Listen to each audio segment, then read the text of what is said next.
Boom. Here we go. Woo! What a wonderful week. Finally, we have our guests here. They were supposed to be here a few weeks ago, but we couldn't get them in. Seems to be a big thing when it comes to this show. A lot of people,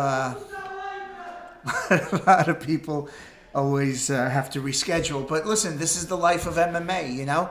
You never know. We have two wives. We have MMA as our wives, and we have... the real wives. Yes, the real wives, you know? And we're here with K Dojo, the owners of K Dojo, Murat, Keshtov, and Brigitte, Narcise. I think I said it right. You did. Thank you. All right.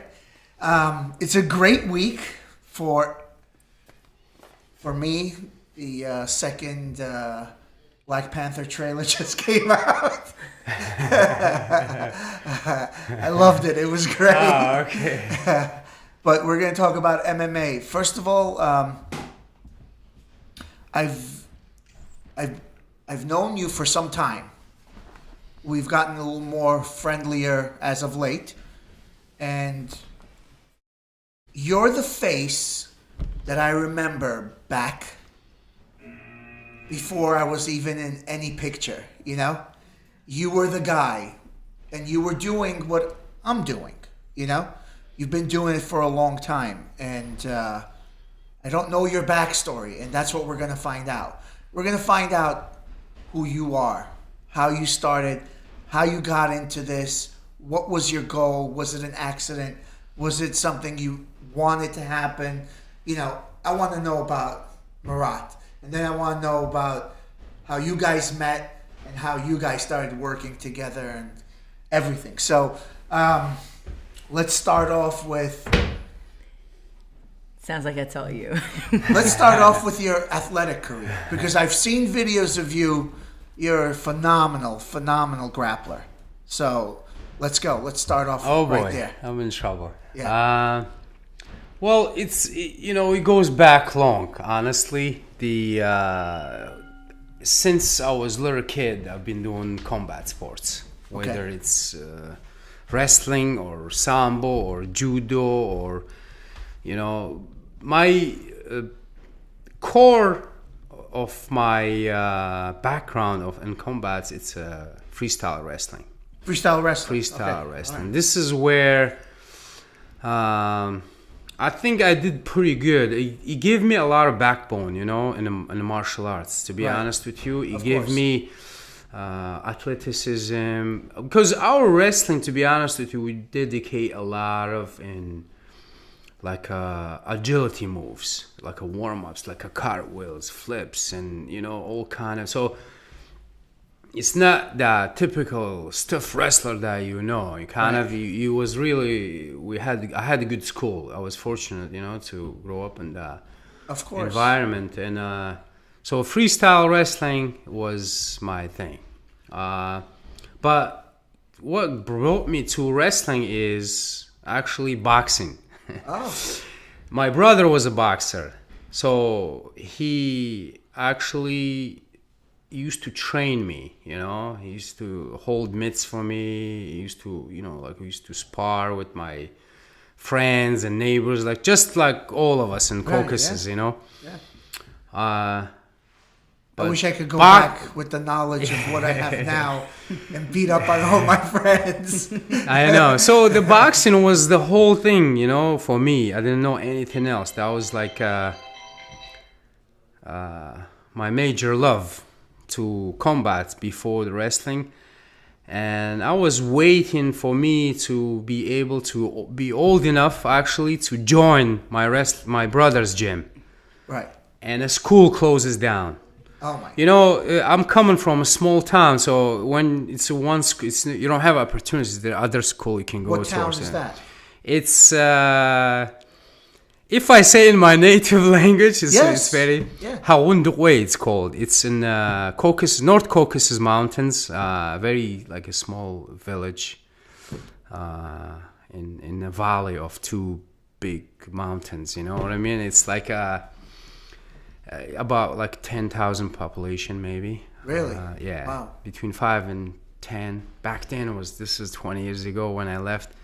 Is it a sovereign state or is it Russia? No, it's a part of Russia. Right. It's North Caucasus. All these republics are part of Russia. So, and when I discovered the boxing gym was closed, then I had no other option but the wrestling. Wrestling was there, so I joined, and there we go. So from second grade all the way to high school, I did wrestling. A lot of competitions, junior, high-level competitions, across Russia and stuff like this. So, have you placed gold medals? Yeah, I won the state many times. Like our region, I placed. At that time, we were Soviet Union, right? And I placed an international competition in Dagestan. Right. In Makhachkala, I placed there also, and many trophies, many wins as a junior, of course. Right. Now, if you remember back in the days in 80s, 70s, there was like martial arts was limited back home. Of course. You could not do karate for some reason. Oh. Taekwondo. For some reason in our country, it was like illegal. Oh, I had no idea. It's very strange. A lot of people don't know this, but some people who I'm talking about, they know this. If they listen to this, who comes literally from my area or from Russia, they will know. Go figure. I don't know why. You have combat sambo is legal, which is most dangerous probably if you're gonna hurt somebody. Wrestling is legal, judo is legal, boxing, but for some reason, karate, kung fu, and all these like more like Asian arts were illegal. I don't know why. When you said that, what popped into my head was Brazil. Like they didn't want certain people to do certain combats because they didn't want them to fight their masters. But it seems like it was a different thing in Russia. I think it was more like national pride. We want our things to prevail rather than Asian influence martial arts. It's like a question to my own self until now, that one, to be honest with you. But judo, Japanese, it's for some reason is perfectly legal. The Olympic team, high level judo exists, but karate is illegal. So anyway, that's something to research for you guys and find out about. Definitely. But so in late 80s, 88, something like that, the Soviet Union collapses. Like, so those 15 republics separating and kind of Russia is separating and more we getting like open as a country with the rest of the world and stuff. And we start getting these movies, like Bruce Lee movies. They used to run them on TV, like cassettes. I don't know if you remember. You know, VHS. I was born in the USSR, in Georgia. Yeah. But I left when I was 2. Yeah, you wouldn't remember much. So I don't remember there. You have to talk to Levan's dad and stuff like that. Those guys. Not Levan, he's not going to remember either because he's the new generation. Right. But his father and those guys, they know what I'm talking about. Absolutely. The generation that all spoke Russian. All spoke Russian and so because we had similar lives. We all had similar destiny and everything, especially. But I remember it from here. Over here, we had Bruce Lee movies, of course. Yeah. But we had Saturday at 3 o'clock. It was the thing that we looked forward to. Yes. Saturday was like cartoons and then the kung fu movies. Morning was cartoons. You go outside, you play. You come back. I would come home at 3 o'clock to watch my kung fu movies. And it was so inspiring to me. I know that feeling. Even with the bad dubbing, like they all have bad dubbing, but that's what we loved about it. I know. We loved to speak like them.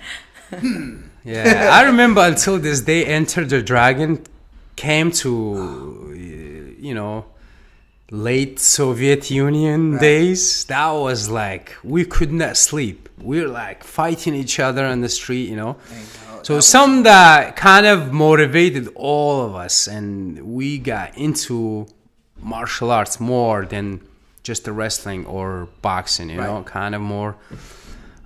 He gave us a lot of exposure, and so we start training at home ourselves. I used to wrestle, like with a regular wrestling team in group, and at home we had like a shed in the back. I asked my coach for some wrestling mats. I laid the mats, hang the bag, and me and my friends, we used to train, you know, like watch those VHS tapes and train ourselves, like trying to, you know, emulate what they were doing. Well, like a Bruce Lee and stuff. It was huge inspiration. And so later on, we heard there's like a city called Cherkesk, where like 40 minutes away from my house, from my town. It's like a capital, bigger city.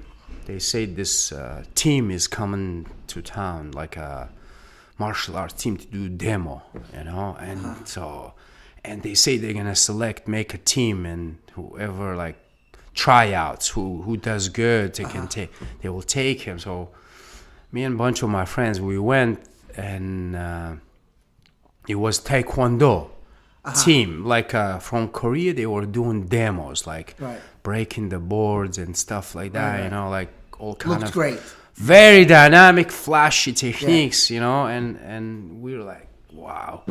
So they had one guy left. They left one guy, whoever was organizing, you know, sponsor. He had the guy staying in a hotel, some Korean guy, and he's running the some kind of a camp for all these guys, all of us, you know. So, and they did like a tryout. I pretty much passed everything, and I ended up being in that team. Awesome. So I was doing boxing still with my brother amidst like private lesson, you could say. I would go and wrestle.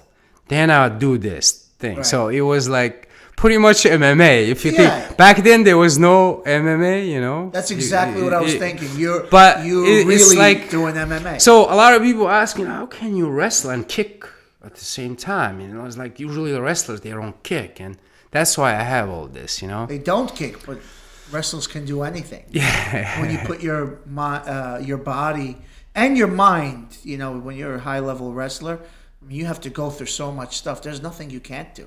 Right. And I mean, all my friends were at the same time Sambo, training Sambo. It's, of course, is very popular. It's one of the dominant in our area in judo. So I would spar with them in Sambo, or wrestle with them, or just compete in like a small tournaments. And even though I was not committed, I would just show up and do something with them, you know. So I got exposure from that also, just the gi a little bit, you know. So I won 1991 in Sochi. I won the Russian championship. Great. And I ended up being in a national team of Russia. And that is Taekwondo. Taekwondo. Yeah. Okay. And from there, I traveled all over the world with the team. I traveled to Europe. We came to USA 2 times.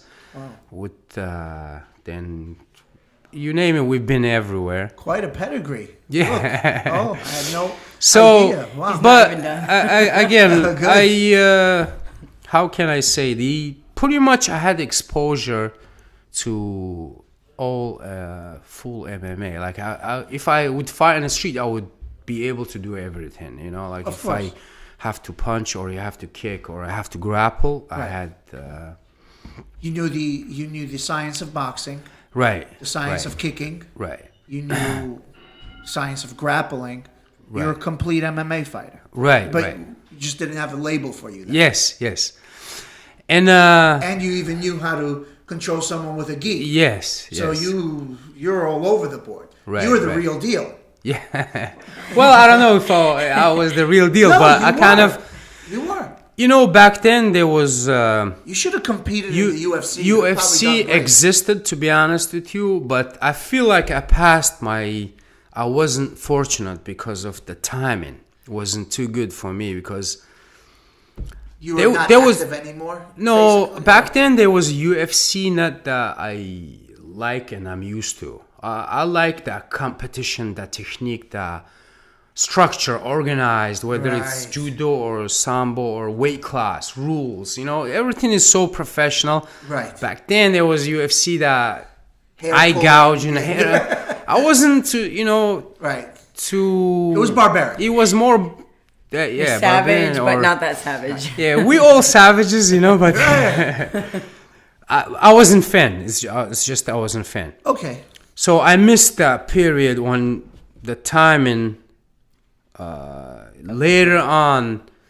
So in 1995 we came here. I ended up staying in this country, and you know how it is for a guy that's coming by himself overseas.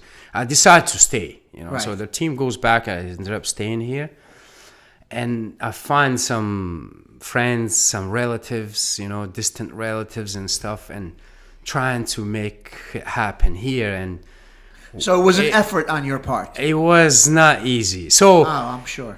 that time, if you have someone, the mentor and manager or something, maybe it would be good. But when you don't have any of this, and those people you with, they have no idea what martial art is. Like, Right. what? You just gotta pay your bills. Or even worse, they don't know anything and they think they know everything. Yeah. Those are the worst.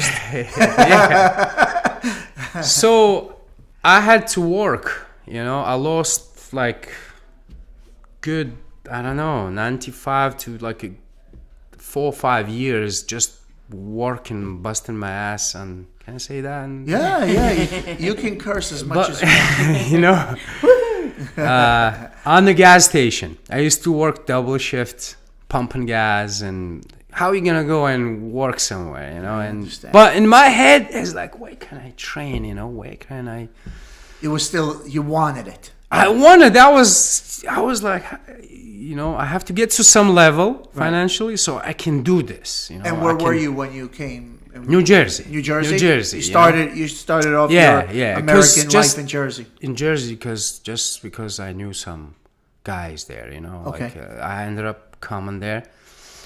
And so I ended up going to found this school where I worked at the gas station nearby, some kind of like martial arts school. So I went there, and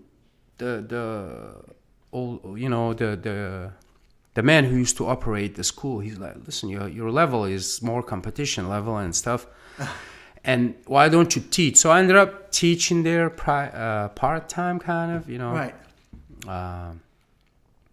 That must have made you happy at least. Yeah, I wasn't making money, but at least, like, I love this sport. Someday I want to do it, and I'm doing it, like I've been used to. And so it was a Taekwondo school? Taekwondo school, but they would teach other arts and like typical martial arts school studios that you see in the United States, Right. It's that's another shock to me. It was where everybody could train. Back home, training the one guys only who competes. Like, you don't see like moms and older guys. Or, of course. You wouldn't, it's very unusual for me. It was more like different. I think it's still like that to a certain extent.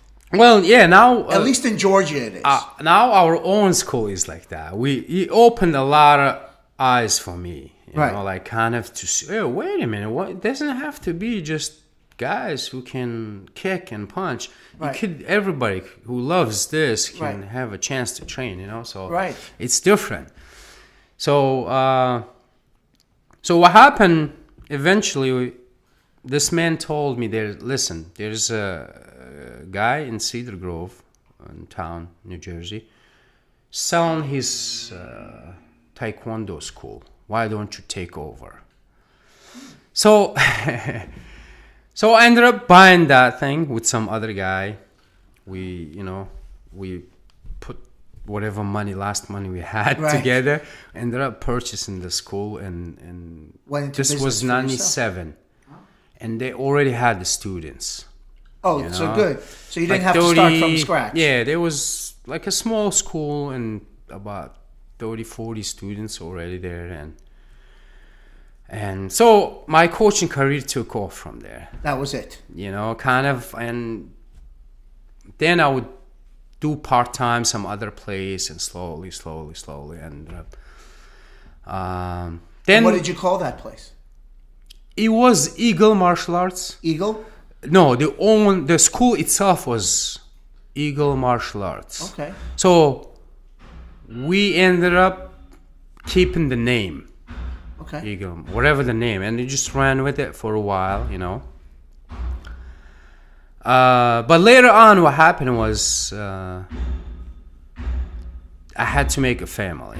I ended up like meeting someone to make family, and now again I have to work. I have to so Time to bust your ass again. because you know what I'm talking. It's not believe easy. me. So I had to stop that thing again, and Right. because that financially, it wouldn't work. Especially back then when I'm young, I don't know the business mind of it, and Right, how right. to make money on doing this. I would never imagine. It's still hard to make money. Yeah. Oh, you know, it's rough. It's a really rough business. Since basically the people who inspired us have also fucked us. Yeah. That's very well put.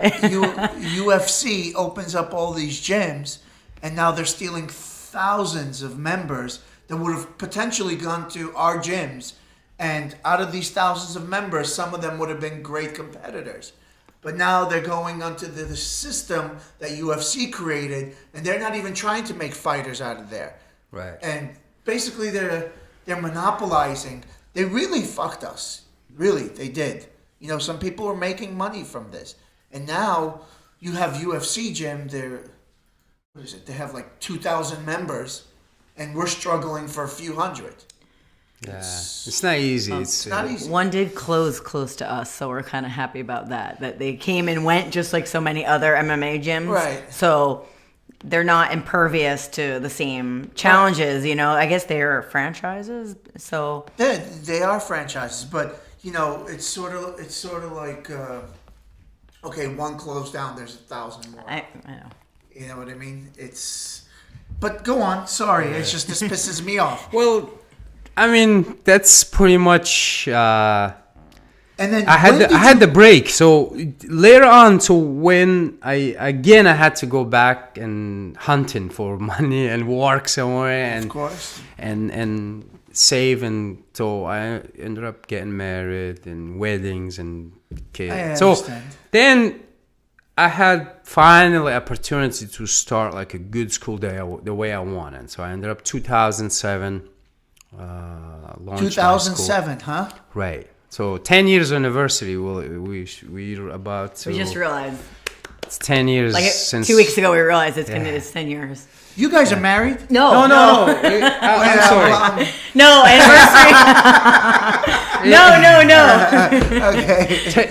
10 years since the school's K been Dojo. there. Okay. Yeah, our team. Yeah. Whew, gosh. Now, All right. I'm okay. All right. one more interesting story I'll tell you about my own background in martial arts, and one aspect of martial arts I didn't do back in Russia, which was jiu-jitsu and grappling. Right. It's so funny, you will be surprised by this. So between those, transactions with work, school, teach, whatever, I was like, what, I want to do this jiu-jitsu thing, and Right. So I ended up going to New York City, Oh yeah. Renzo Gracie Jiu-Jitsu, That's and right. Yeah. so I purchased the gi, everything, and Right.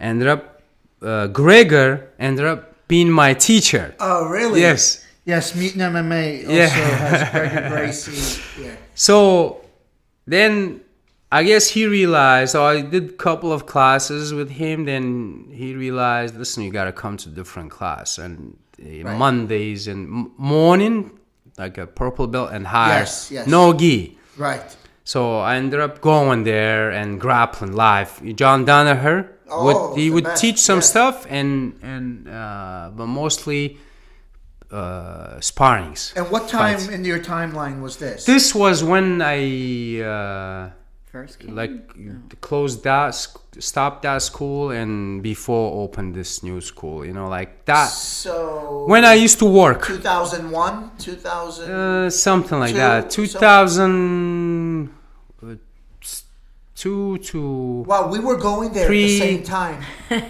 maybe It's crazy. but it's a long story. So Gregor knows me very well. Right. Okay. One time I remember I even had, I forgot the name of the guy. He put me to spar, to grapple live with some black belt. He's a strong, stocky. He used to work on Wall Street. He's from the city. Okay. Bald hair. I forgot. He's a really nice guy. And you're some no belt mongrel, basically. Basically. Yeah. From the So street, no belt. John Danaher and Gregor, they put me into. Then as soon as we start, headbutt, like a huge cut I got over here, and was pretty like cutting deep, and I got like 30 something stitches. Whoa. I remember like layers. That's really. Wow. Yeah.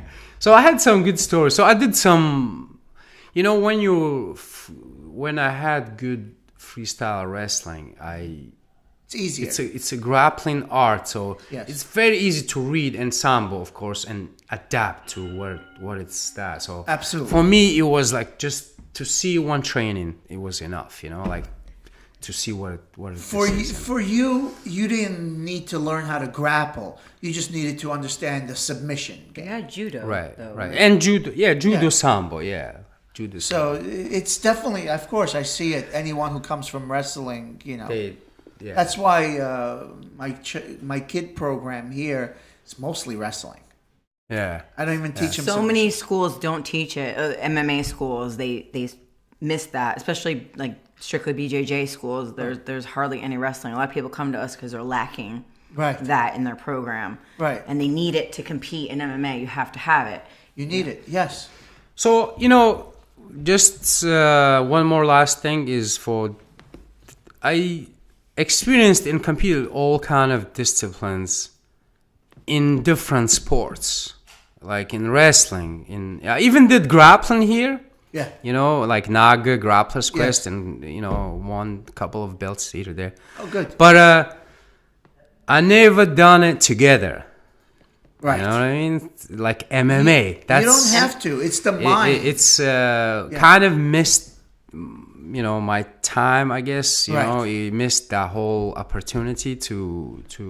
It's only too late when you're dead. So it's never too late. Maybe one day I'll do it, but that's one thing. But I try to transfer it through my students, whatever I was not able to accomplish. Right. I always had connection with back home Caucasus, and somehow a lot of coaches and I grew up with and stuff. We had high level, like somehow we got this connection, and we had we were able to do Bellator fights. We were able to do many UFC fights, like 5-6 guys were in UFC. We had Khabib Nurmagomedov started I was with going our. to ask you that, with- actually. with- I remember yeah, you being with him. Yeah, I was wondering if my memory's like lapsing. right, with the K Dojo and First in UFC? Well, Adlan started in Strikeforce. Then Adlan Namagov is a Strikeforce. So we did a lot of high level fights, many actually. You name it, we've been there, done that. That was 2009, 2010, I think. Right. This is around that time where. So who was your first fighter?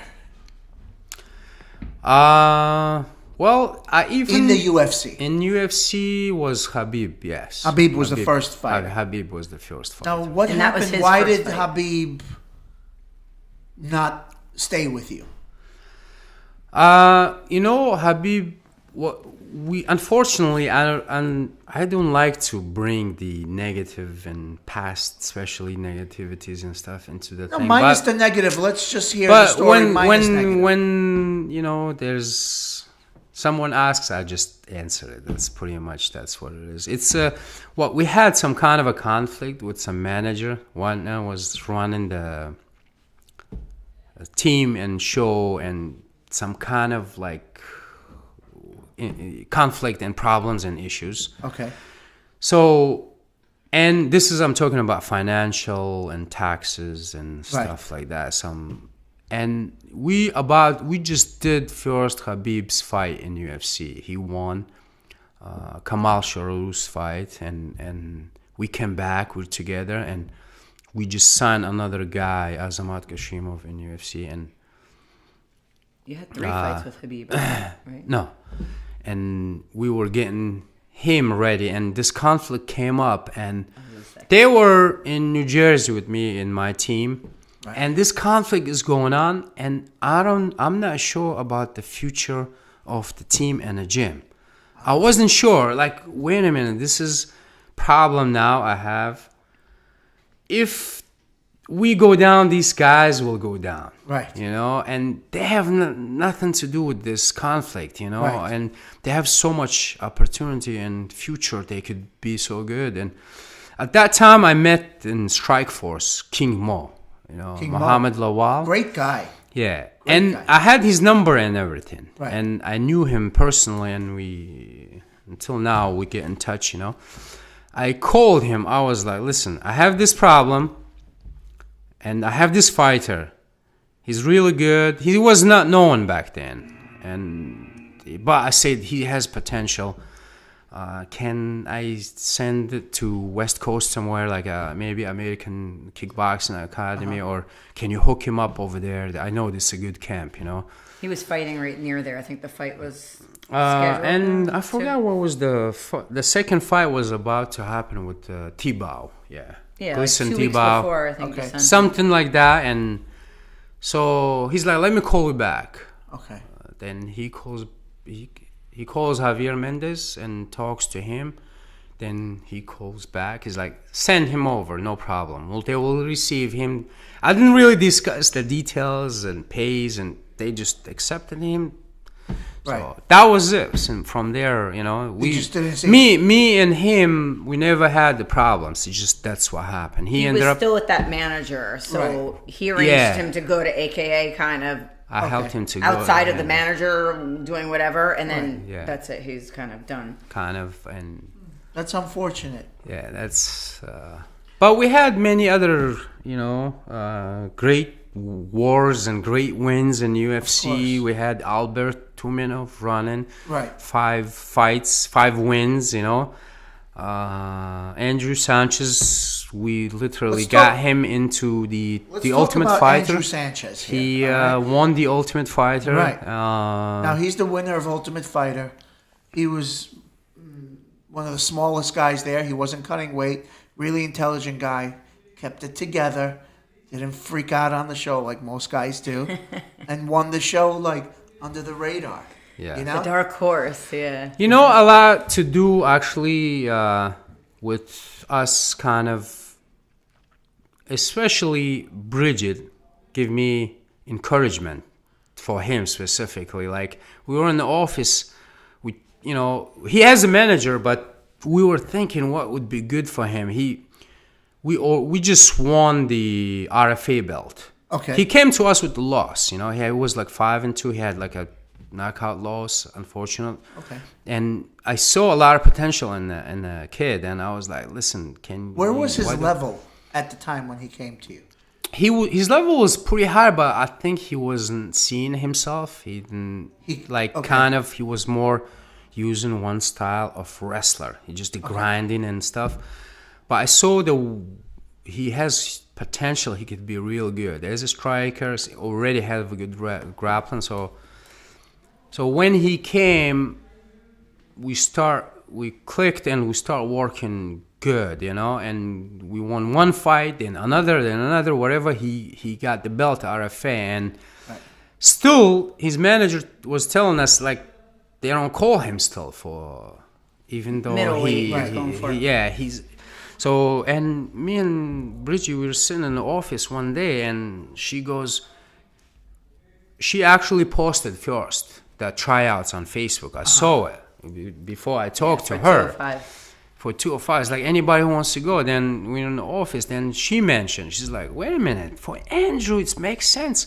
He should go there. They don't need to cut anyway. Whoever's there, they're not 185ers. They're not 205ers. They're all 185ers, you know? Right. Anyways, and he's like, he can wrestle, he can move. Now his striking's up to point, and he liked bigger guys. He always didn't mind bigger guys, you know. So, you know, he started with her literally, and it gave me an idea. I was like, wait a minute, he's like Rustam. Rustam is really good with the bigger guys. So he's Andrew. They can do real good, and he can win this whole thing. So we call him and the manager. Both came and he's like, okay, whatever you say. So a little bit maybe hesitant at the beginning, but so we ended up doing. How did the tryouts go exactly? They gave him the hardest fight. Like, they gave him their favorite. Yeah, the tryouts goes kind of, you gotta do a lot of things before.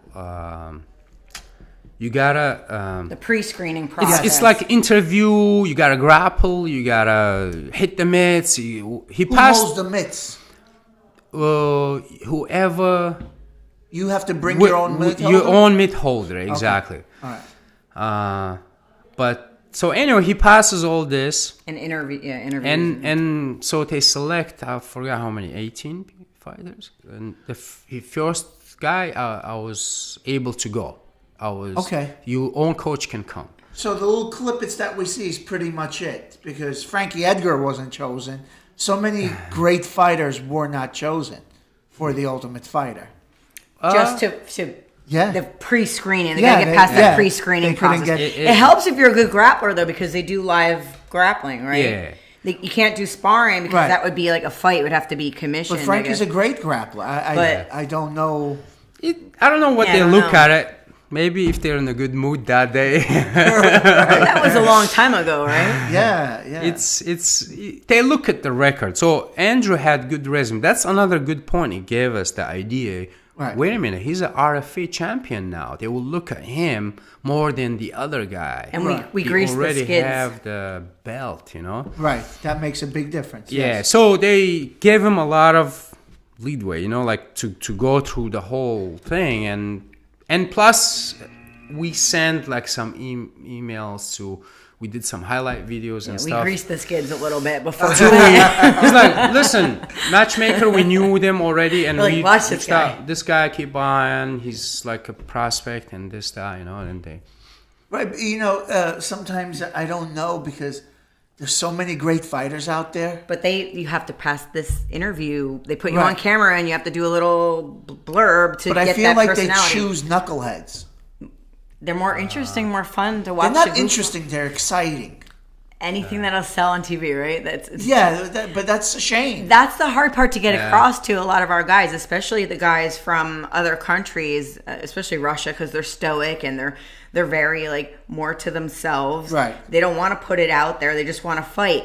But we're in the entertainment business. That's the sad and ugly part of it. It's not the fight business. We love the fight business. We want it to be all the fight business, but it's the ugly entertainment business at the end of the day. I want you to know that, I mean, he and I both know they're actually really amazing, fun guys in their own language. In their own language. But once they're around Americans, they're like, or around a camera, you know. They freeze up. You know, they gotta you know, show everyone like this perception of who they think they should look on.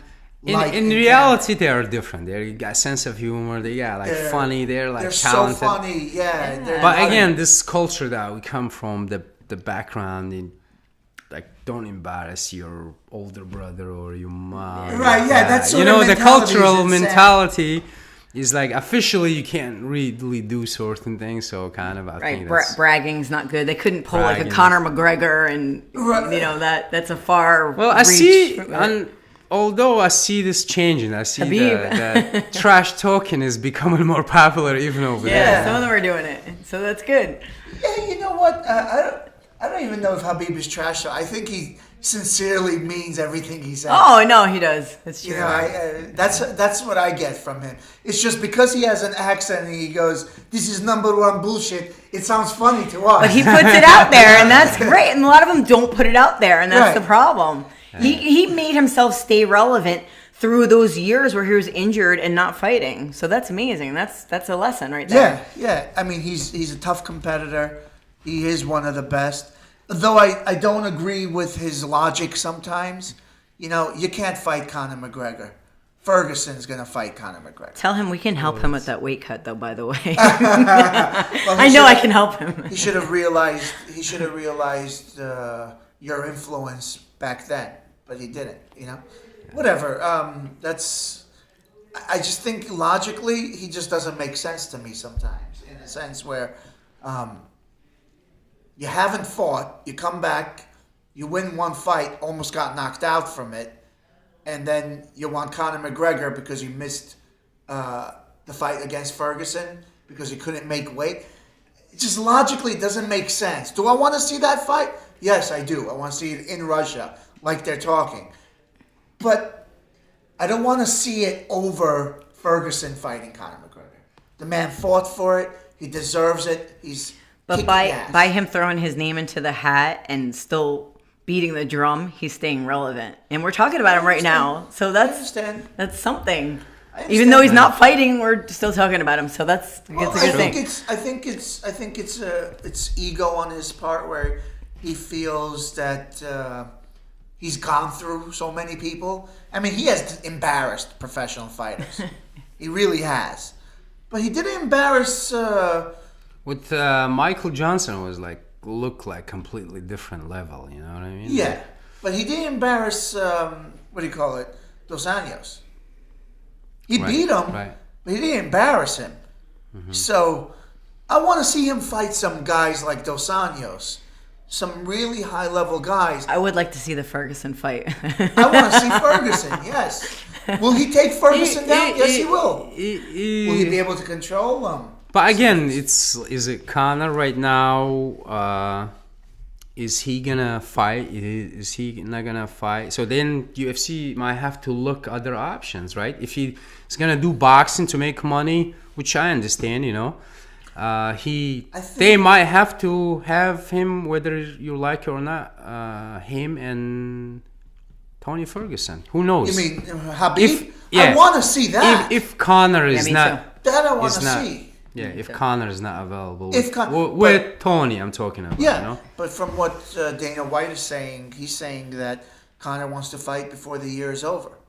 Yeah. So possible. You know how they have a big guy show? Proved everything. Really, he did. You know when you have a big show like right on New Year's, UFC always has like a big show. Right. December 30th. Yes. You know they always have one like right around there. I'm pretty sure he'll be on that card. Because I don't know if they'll just announce like November thing for Conor, but he's enjoying life. He just christened his child. You know, God bless. He's spending money like a madman. I think he put Conor Jr. in like a hall that was so huge, like a stadium-sized hall, bigger than our gyms put together. You know, he's just spending all that money he just made. Good for him. I think he's enjoying earned everything he has, honestly. Yeah. Fighting skill-wise and his showmanship, you know. Absolutely. And his loyalty to his team. I mean, that's nobody talks about that, but that's a huge thing. One thing I hugely respect him for is that loyalty to his team. He could have gone to any like a big camp here or there, you know, get excited. He turned his camp into the. He turned his camp into the big camp. You know, that's one of the huge actually reasons that I respect him. Yeah. Although I always believed his skills since the Cage Warrior times. I didn't. I have to say I was a doubter. Yeah. I was a doubter. But when I got to know those things about him and the things that he would say, not the stuff where he made fun of people and acted crazy. Once I got to know him, I realized that was the show. So I could see him as a showman, you know? But for instance, Lee just fought Ferguson, right? I didn't believe Lee. It was fake to me. You know what I mean? It's just, that was his show. I know what you're saying, yeah. Yeah. You know, Conor is the real deal, all around. And people may think, oh, he's been out of the MMA ring for too long. But believe me, whatever he picked up in the boxing ring lately is going to be worse for those guys who are going to face him now. And he knows how to stop wrestlers, you know? Will he stop Khabib? It's yet to be seen, you know? That's true. But I mean, he did great against Mendes, who's a high-level wrestler, you know? Like, he got taken down, but he didn't panic. He kept it composed and came back. I'm going to have to say that Mendes, I'm going to call that a non-fight. Like, because of the short notice? Short notice, he gave up. Right. He was winning the fight, and he just gave it up. One, actually, during the UFC, one, like, a wrestling challenging fight was, right, for him? He hasn't fought since then because of steroids. Mendes. Yeah. Right. He's suspended? He's suspended. And I almost wonder, was there some like under the table, you know, help? You know, you're going to be suspended. Might as well drop this fight right now. Lose this fight. You're going to make some money. You're going to need it because you're not going to be fighting for a long time. You think something like that? I'm just. You think dirty things go on in Vegas? What? Are you crazy? I'm not accusing, but. Yeah. It seems like everything plays out so perfectly for Conor. Everything does. You have to watch his Law of Attraction video on YouTube. Yeah, you know. I have to say, I didn't call it on air, but I said Conor is so lucky that I have a feeling that Nurmagomedov is going to break his leg. And lo and behold, he didn't break his leg, but something else happened. Conor has this luck that surrounds the world. Right. He affects everything. It could around be him. luck plus talent plus hard work and everything. Everything. I would believe any kind of conspiracy theory if it was just UFC.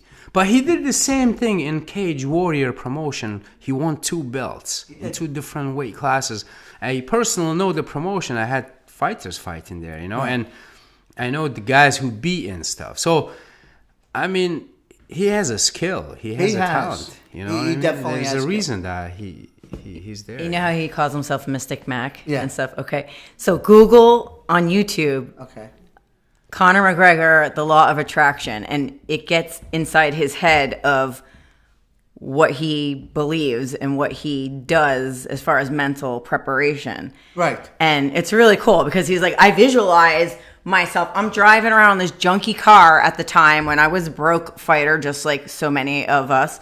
But when I look around in my junky car, I don't see that junky car. I see Rolls Royce around me. I see bling on my fingers and my wrists, and I see this, you know, leather steering wheel and fancy. I'm living that in my head every day. I'm living that. I'm imagining that success. And he talks about that and like everything, and then he talks about how everything he said he would do Secret, comes true.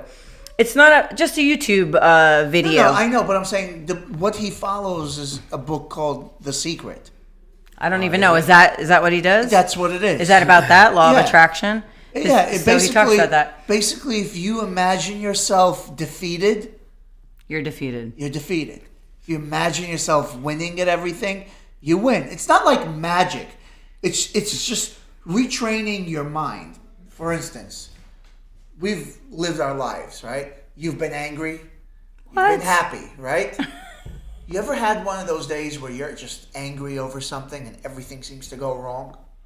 It's not because your vibe is negative, man. Yeah, and we have a good saying for that. When it rains, it pours. Right. Kind of. We put on ourselves. And what we don't understand as human beings that our minds are much more powerful than we give it credit. So he subscribes to that, and he really does attribute his success to that. Yeah. So if I treat you like shit, you know, not gonna like you. Right. You're not gonna be liked, right? If I treat you nicely, I'm gonna be liked by you, and if I treat you nicely and I feel good about myself, you're going to love me. Do you get what I'm saying? It's just human nature, you know? But if I treat you nice and I hate myself, you're going to pick up on that eventually. You're going to dislike me because how I feel about myself, and you won't even know why. It's just how human nature works. It's just negativity. People don't like to be around negativity. Right. And fighters especially, like, if we want to win, we have to surround ourselves with that positive element all the time, 24/7. You can't have someone, there right before your fight going, don't get hurt, or, it's got to be like, you got this, you're doing this, I see you holding that belt, I see you, it's got to be positive 24/7 all the way around in their own mind and the people around them, the belief. Right. And that's what Conor talks about, I think, mostly is the belief. Right. And that's the other thing. There are guys who pick up this book, The Secret, they try it and they're like, it doesn't work.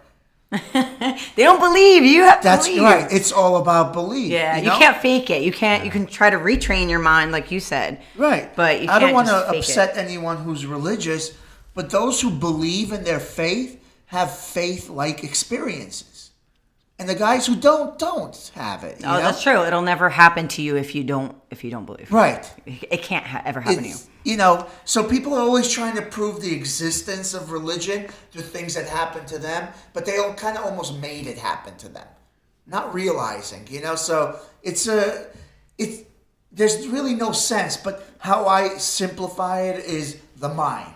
If you fix your mind and train it to be positive and believe in itself and believe in its consciousness and believe that it's extraordinary instead of ordinary, it will start doing it eventually in time. I think it's the most overlooked part of MMA, honestly. But really not for Joe Rogan. Wasn't he the one who started? He said it's 90% mental, 10% physical. Yes, and I listen to his podcasts all the time. He has that and On It podcast. They have a lot of good information on there besides just talking about fights. But Joe Rogan's he's something else. The man is a renaissance man. I love listening to him because one day he's talking about science and he's speaking of it so eloquently. He knows the terminology of everything.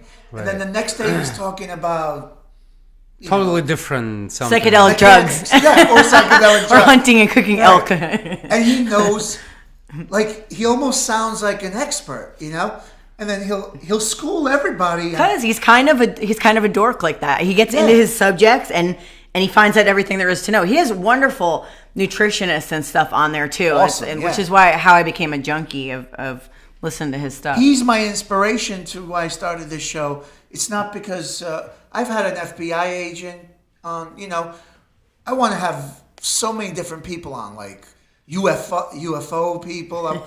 Nothing is off the topic for me, And that's the wonderful thing. The mind is powerful. So when you were a wrestler, you didn't tell yourself, oh, I'm not going to do this because I wrestle. I'm a boxer. I'm not going to wrestle. Right. Or one or the other. But you opened yourself up to the different possibilities, Right. You can play musical instruments and fight. You could, you could be an engineer and play musical instruments and fight and, and be a speaker. You can be so many different things. Why limit yourself? The mind is powerful. Very powerful. And you got to be well-rounded in every area. What I mean? That's the ultimate kind of like a human being, like a Superman, Yeah. You can be able to do this. You be able to do that, And you can be. I mean, from your experience and mine, you've had a lot of people who've come to your gym that you knew would be great, and they don't finish.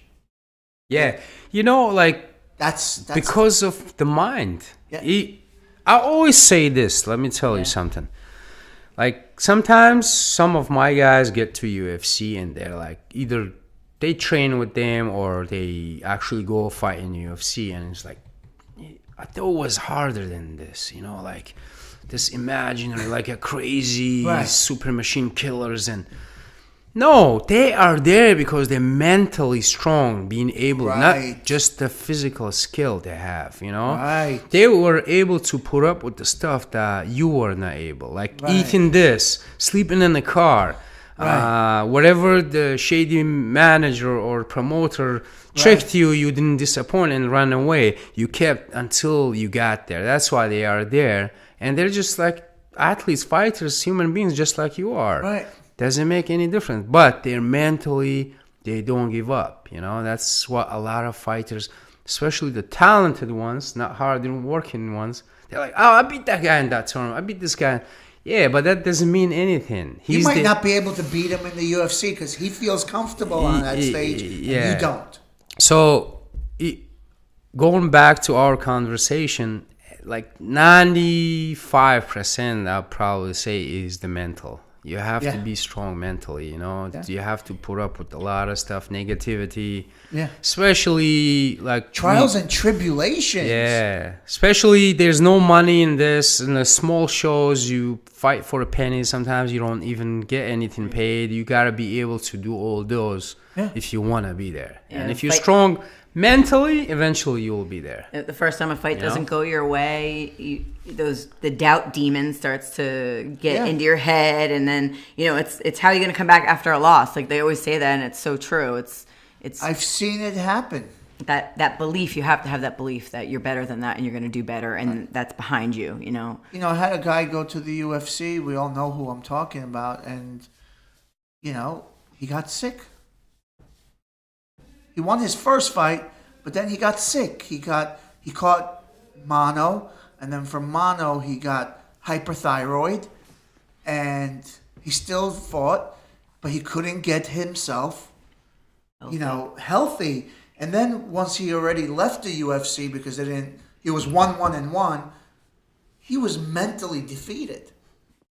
Until he built himself back up, he was destroyed not from the sickness, but the sickness brought him losses, and the losses beat you down mentally. Depression. Yes, exactly. And then I think his last fight, we were there in the same fight. I don't remember seeing you. I remember seeing him actually. I remember seeing. We had Yakovlev fighting the bald guy, right? Sullivan, yes. George Sullivan. We were in the same locker, and it was a draw, right? It was a draw. That was his recent. It was the worst draw. I still didn't see the fight.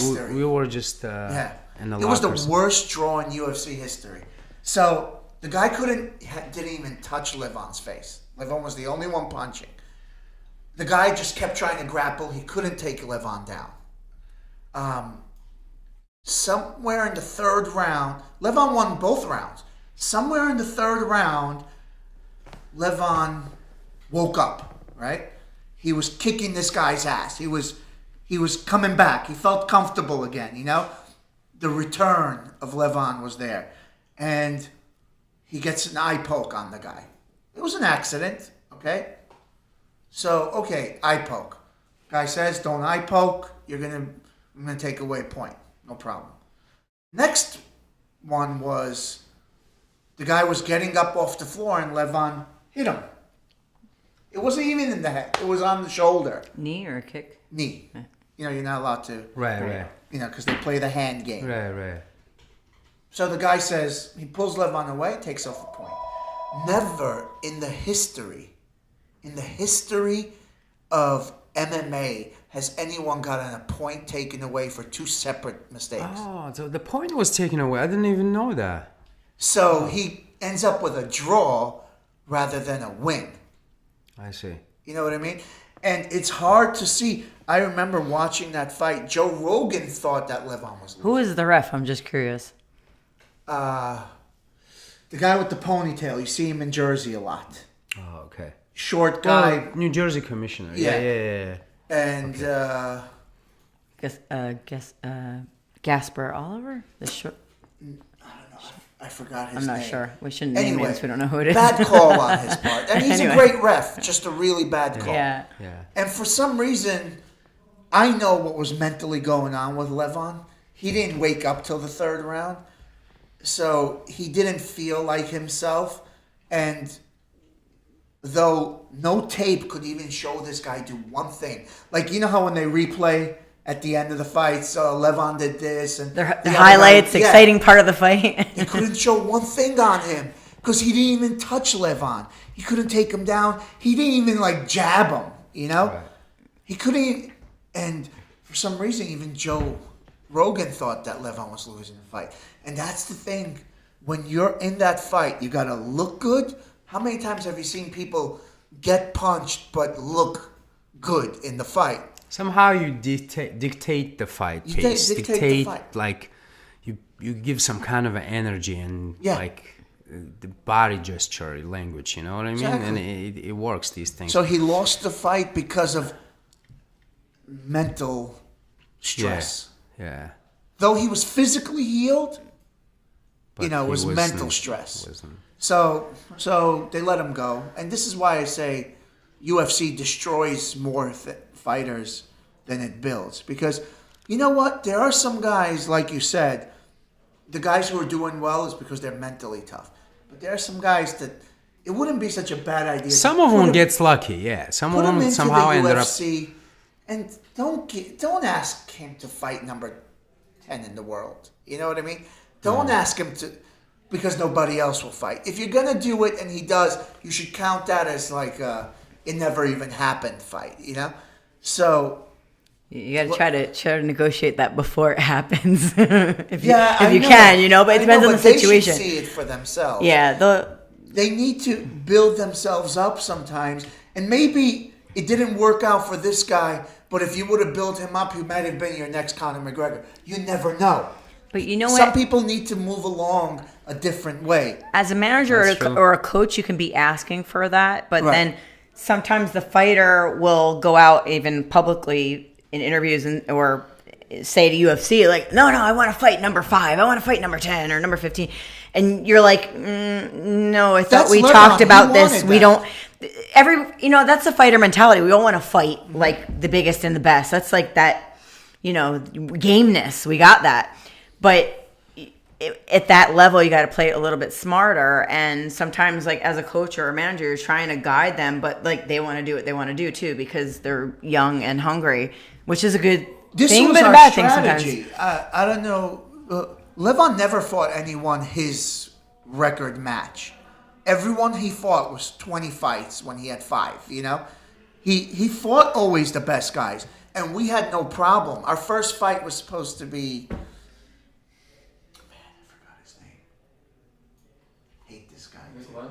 Nick Lentz, yes. Nick Lentz, okay? It was supposed to be Nick Lentz. Nick pulled out, okay?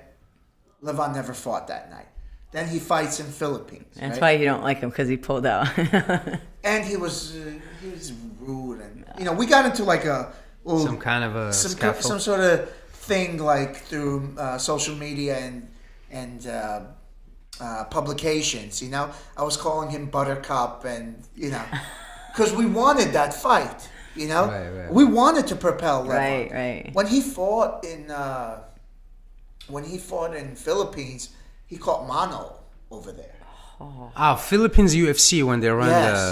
okay, yeah. But he won the fight. He was fine. But next day, we had our meal. He drank some coffee, and then he thought he got food poisoning.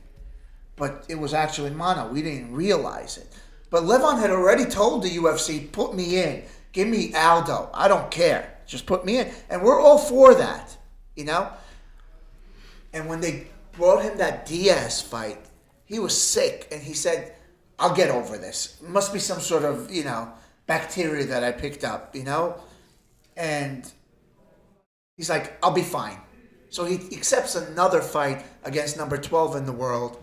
And he's sick as a dog. Because we want to fight. That's the Right. gameness. I know. Right. Should you do it or not? I don't know. He's thinking Probably he's not. going to be fine by then. Then this thing, because he's training through mono, which is the worst thing to do. Oh, it's very dangerous. It's not good for you at all. Right. That's very bad. Because he's training through mono, he develops not hypothyroid, but hyper. So he feels he's getting heart attacks. I'm taking him to the hospital every other week because he thinks he's getting a heart attack, blah, blah, blah. He's in and out. Week before the fight, he calls me. He's like, I'm dying, you know? And we take him to the hospital. They go put him through all these examinations. And I took him to, by me, Long Island Jewish is a great hospital by me. And I was like, you got to go over there because I'm sick of your doctors. They seem to not be able to diagnose you. They took him, they did everything, and they told him, you have hypothyroid. You know, you're not dying. Nothing's wrong with you. It's just your heart is speeding up so much. Anxiety. It feels like those anxiety attacks, you know? Right. So we're contemplating. I have to admit my part too, lack of experience, you know? And I put Levon through so many negative situations that I knew he was going to come out of. Fighting sick, he's fought, you know, injured, bruised, whatever. And he always wins, you know? Because he had that mentality. Strong. Yeah, he always finds a way to win. And I go to him, I'm like, Levon, if you don't feel right, let's stop the fight. But if you're going to fight, I want you to stop thinking about this, you know? So we went with the latter, took the fight, and then it didn't work out. Yeah. I mean, if you look at the fight, a lot of people say that Levon won that fight. But how are you going to beat number 12 ranked? When you're conditioned like that. Yeah. Yes. And you don't feel good about yourself. That was a real draw. That was a real draw. Some people say Levon fight. If you look at the stats, Levon was out punching him. And they kind of like, the guy had one extra takedown on Levon. It was a bad call, yes, but nothing to be like, this was a travesty, you know? Right. So he gets another opportunity. Didn't work out. Told you the worst call. And, you know, they gave us the call and they said, you know, he needs to get back, you know? Right. But you know what? His level is so good, man. Unbelievable. He is so good. And he is even better than he looks on paper. Yeah. You know what I mean? Yeah. Like, how much he worked and helped to Alex Keshtov fighting for a belt in Ring of Combat, you know? You gotta talk it's about just, that. Unbelievable. Them two is good partners, I think, because one guy's striking pedigree, how good he is, and the other one, the wrestling and grappling. Right. They could be like killers in and both well-rounded too, although they come from the different ends of the spectrum. Yes, it's really unbelievable. Good. And the way he won, he beat the guys in fight nights in Russia. It's like amazing, you know. That it's just was his sort of high-level fighters, undefeated fighter. Yes. And after that, the second one, you know, it's just that was his Phoenix moment. You know, where he was sent over there. We spoke about this before. He was sent over there to be eaten up by Russia's number 145. Yeah, that was a beautiful thing. He's good. But good, man. I knew already that he was back. Yeah. They didn't know. They thought he's some guy who just couldn't handle the spotlight or wasn't really supposed to be given that chance. But nobody knows what's going on. That's the thing. We don't talk about when we're sick and we fight or all those problems leading up to the fight because there's always something. Right. We're trying to create that perfect storm of all these different factors leading up to the fight. And if we can get, 8 out of 10 of the factors in the perfect storm, that's pretty good storm, right? But yeah, listen.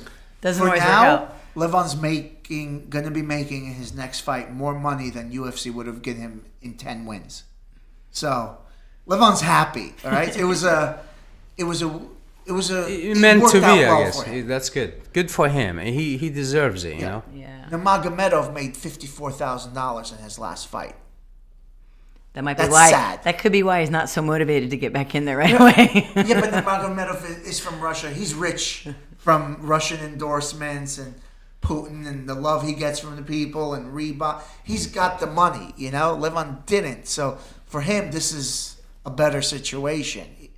Levon can't be rich from his government. It's not a rich enough government to do that for him. So it worked out well for him. So that's why if you're a fighter out there and you're going through some tough times, go through it.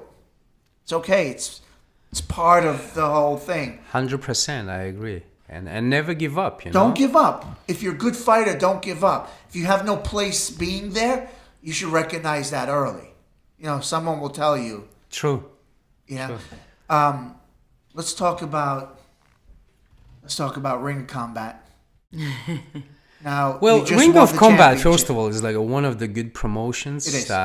It's been a while. We have two champions. 185, Ruslan Melikov won, and just most recently, of course, Keshtov Alex. Is he related to you? He's my distant relative, yes. Okay, I wanted to ask. Yes. Because when I read his name, I was like, is he related or? He's not my immediate family. Like a lot of people think he's my son or something, or a younger brother. He's my distant relative. We are related. Let me just tell you this: he would destroy the last champion. We've had the privilege of working with you guys. Right. And you can gauge someone's ability. The last Ring of Combat champion will be destroyed by in that weight class. Okay. Yes, in that weight class. Okay. So I think you guys got the real deal. He's undefeated for a reason. Yes. Maybe you don't see highest ranked opponents on his record, but that's not his fault. It's so hard to. Nobody wants to fight him, man. We had so hard time to match and book the fights that he has. Even with those, he has one win over UFC fighter, one win over Bellator fighter, and I know maybe it's older a little bit, but still, it's so hard to find right now. All the fighters are smart and savvy. They if they see a little danger come, they don't need that unless money involved or something. They don't want to take the fight, so you ended up. Let's just say exactly, they're pussies. Yeah, well, that's a lot of them are. They just want to be in a big show without facing danger, Yeah, they don't want to face danger. That's how it is. And none of them will ever get rewarded for that. But you know what? Again, one thing they don't understand, they get to the big show and they come back right away. Yeah. Because they haven't faced the challenge. They wouldn't face the challenge, It's not going to work. Whatever the truth and the reality eventually will come up, I mean, listen, everybody needs to grow at all times, but Alex is phenomenal. And he won that. How fast did he win that belt? Minute? No. Was it even a minute? Within the 2 minutes, yeah. It was like I a minute forgot and a half. the numbers exactly, but minute and 40, something like that, yeah. And it was gorgeous, that spinning kick. It's not the kick that's gorgeous. It's that he timed the guy who kept doing the same thing every time. Do you get what I'm saying? Right. He noticed that the guy was dropping. He's dropping, he's leaning. He's dropping, he's forwards. leaning, yeah. And that was one of those knockouts, though, when normally you'd celebrate like crazy, but it was one of those knockouts where you're like, ooh.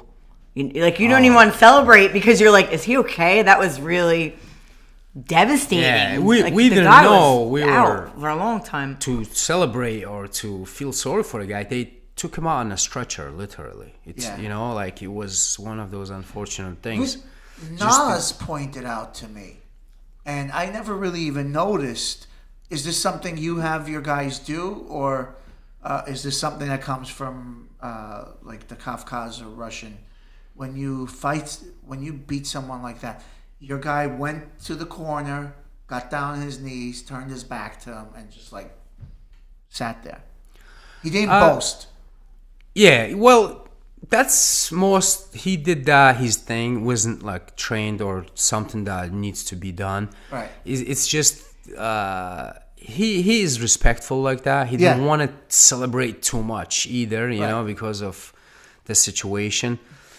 And people, those are the people that should be respected. Yeah. Not the guy who jumps on the cage and You know, we've seen that. It's one thing before I understand the trash talk again. Kind of maybe you want to hype the fight and you want to sell more stuff. But after you beat him like that, there's nothing else to prove. You just gotta be humble. Now, like in the, sit down, be humble. Yeah, let's talk about Nas. He won the week after. No, the next day. I'm sorry. Yeah, it was a busy weekend. The next day, he won the next day in a beautiful knockout as well. Right. And he did the same thing. Right. His was faster, even, I think, right? Yeah. Well, let's talk about Nas. He's a co-host here. Nas is Let's talk about Nas. Our golden boy. One of, to be honest with you, I'm so excited about our upcoming generation guys. Yes. They are the next McGregors. They are the next Mayweathers. And they have it here. A lot of our older guys don't have the, like we've been talking about, language barrier or the trash talk abilities. But these new guys that are coming up now, Nas, Josel, Turpal, David, all these guys, they have everything. Like, they're so well-rounded. They have fighting skills, and they all have that good loyalty and team spirit, like family, Good. And I think I'm excited about these guys. He's going to have his first pro fight soon, right? He's going to have his first pro fight, and we have to do some minor surgery. As soon as we're done with that one, then we're going to finalize and book something and decide when. But the next one, we decide to do pro fight, yes, professional. So we've been telling him to do that for a while. Yeah. You're ready for the pro, we told him. Nas is very skilled. Yeah. He is talented, and his timing is so good, and he's becoming more and more well-rounded as time goes on. Is a very honorable guy. And he's not lazy. Not lazy at all. Not lazy, that's for sure. He'll work. What's going on? He didn't tell me something up. He needs surgery for what? We might have to do like an eye. So maybe like a LASIK surgery, minor. I thought you can't fight for many months after LASIK surgery. I think it depends on the state, right? You had the same situation when you. Yeah, it might be. I have to check what I think it's only a matter of. Technically, according to the doctors, it's like weeks, but like he said, according to the commission, it was kind of a newer thing. When I had it done. Because they won't let you fight with contact lenses and stuff, like technically any of the athletic commissions. So a lot of fighters go out there and somehow pass their vision exams, and they're on the cusp, and things might just get worse as they mature. I see. Which is typically what happens. So they get the vision correction done, and the doctor that I went to does it for combat athletes, literally. Okay. And my first fight was at Mohegan Sun, so it was Mohegan Sun Commission, who was one of the more strict ones. And at first they were like, "No, you can't fight. You had that done." I'm like, "No way! Like, that's ridiculous. Like, my doctor swears it's just as safe as if anyone never touched my eyes." So the doctor actually signed a statement saying that clearance, and they accepted it. And then because they accepted it, Pennsylvania Commission, who's like really tough. For my pro fights, accepted it. Like, wasn't a problem after that ever. But they do, the way that they do it, they punch basically like a hole in your flap of your lens, and it's like a manhole cover where there's like a hinge on one side. Okay. So for combat athletes, they put the hinge, the uncut part, on the outside of your eye instead of near your nose. Okay. So that this is the more sealed part. This is the part and they open it this way. In other words, other people, if you don't tell me you're a combat athlete, it opens the other way. So they swear it's never going to come dislodged anyway, but just as an extra precaution in those early healing weeks. Right. Really, it's days, I think, and it's a matter of like days that you're healed. But again, you have to check with the commission as far as like what the timeline is. But I want to talk about two things. I know that we're running out of time. I'm sure you have to go. let's talk about the bear. Which one? The Russian bear. Rustam? Yes. Let's talk about. I always say tell to the amazing guys. grappler, the ridiculous, amazing grappler. Even Joe Rogan spoke about it. Yeah. So let's I talk always mention to the guys that, man, Levan and Rustam have something in common. They're like very similar. Like whatever, I don't know what it is, but they have something in common. You know, those two guys. Rustam is amazing athlete. You know, comes from wrestling background just like me.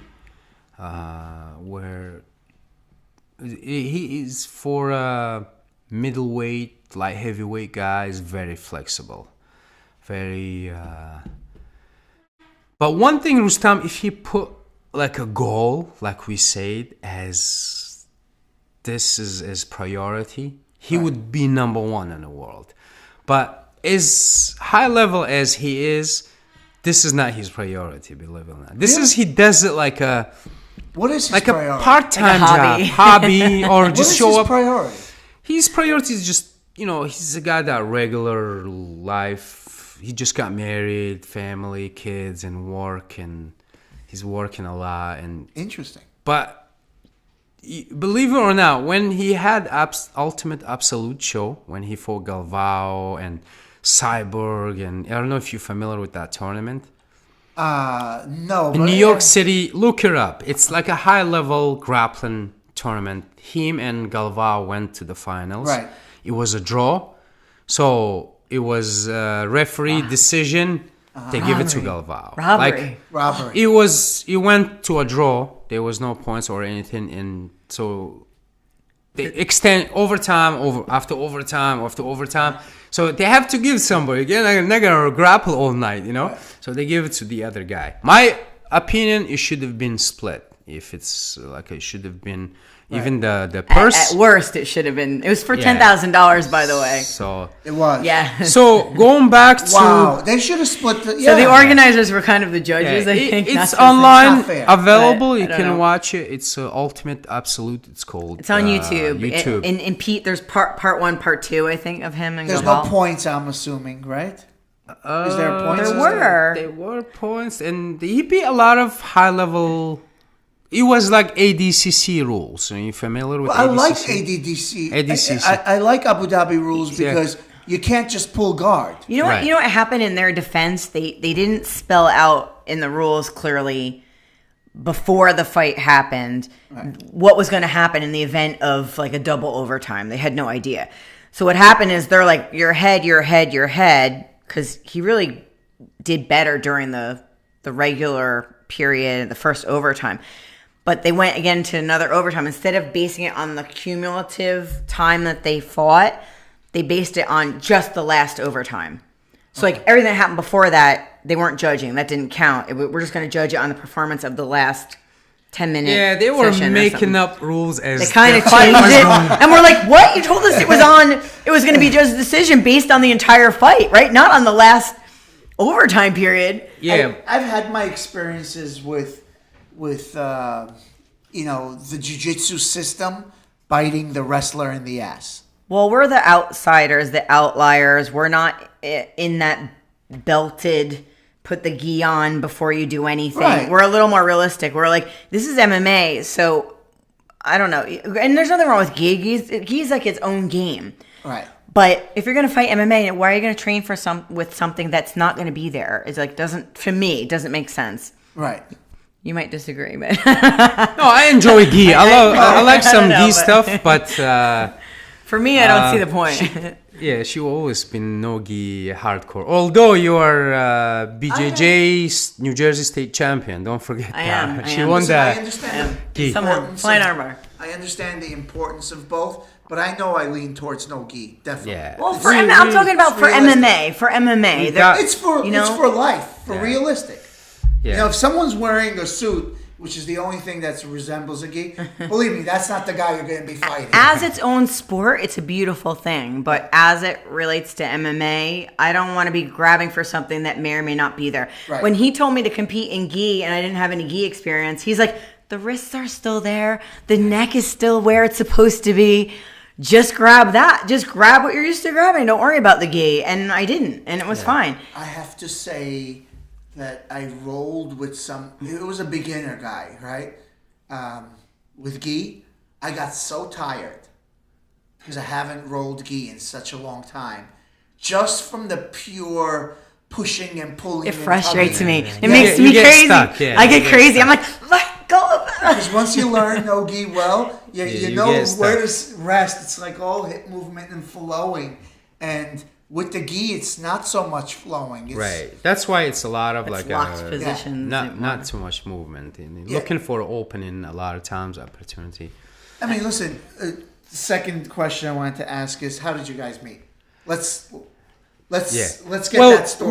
One thing I will finish my thing about Rustam. Go ahead. So anyway, that event, he showed up literally from construction site, and he beat all these guys, highest level. Cyborg, Vinny Magalish competed there. Who else? Like everybody. That's some strong names you're throwing out. It was a Alexander Chikon, the world BJJ champion, and so he beat everyone.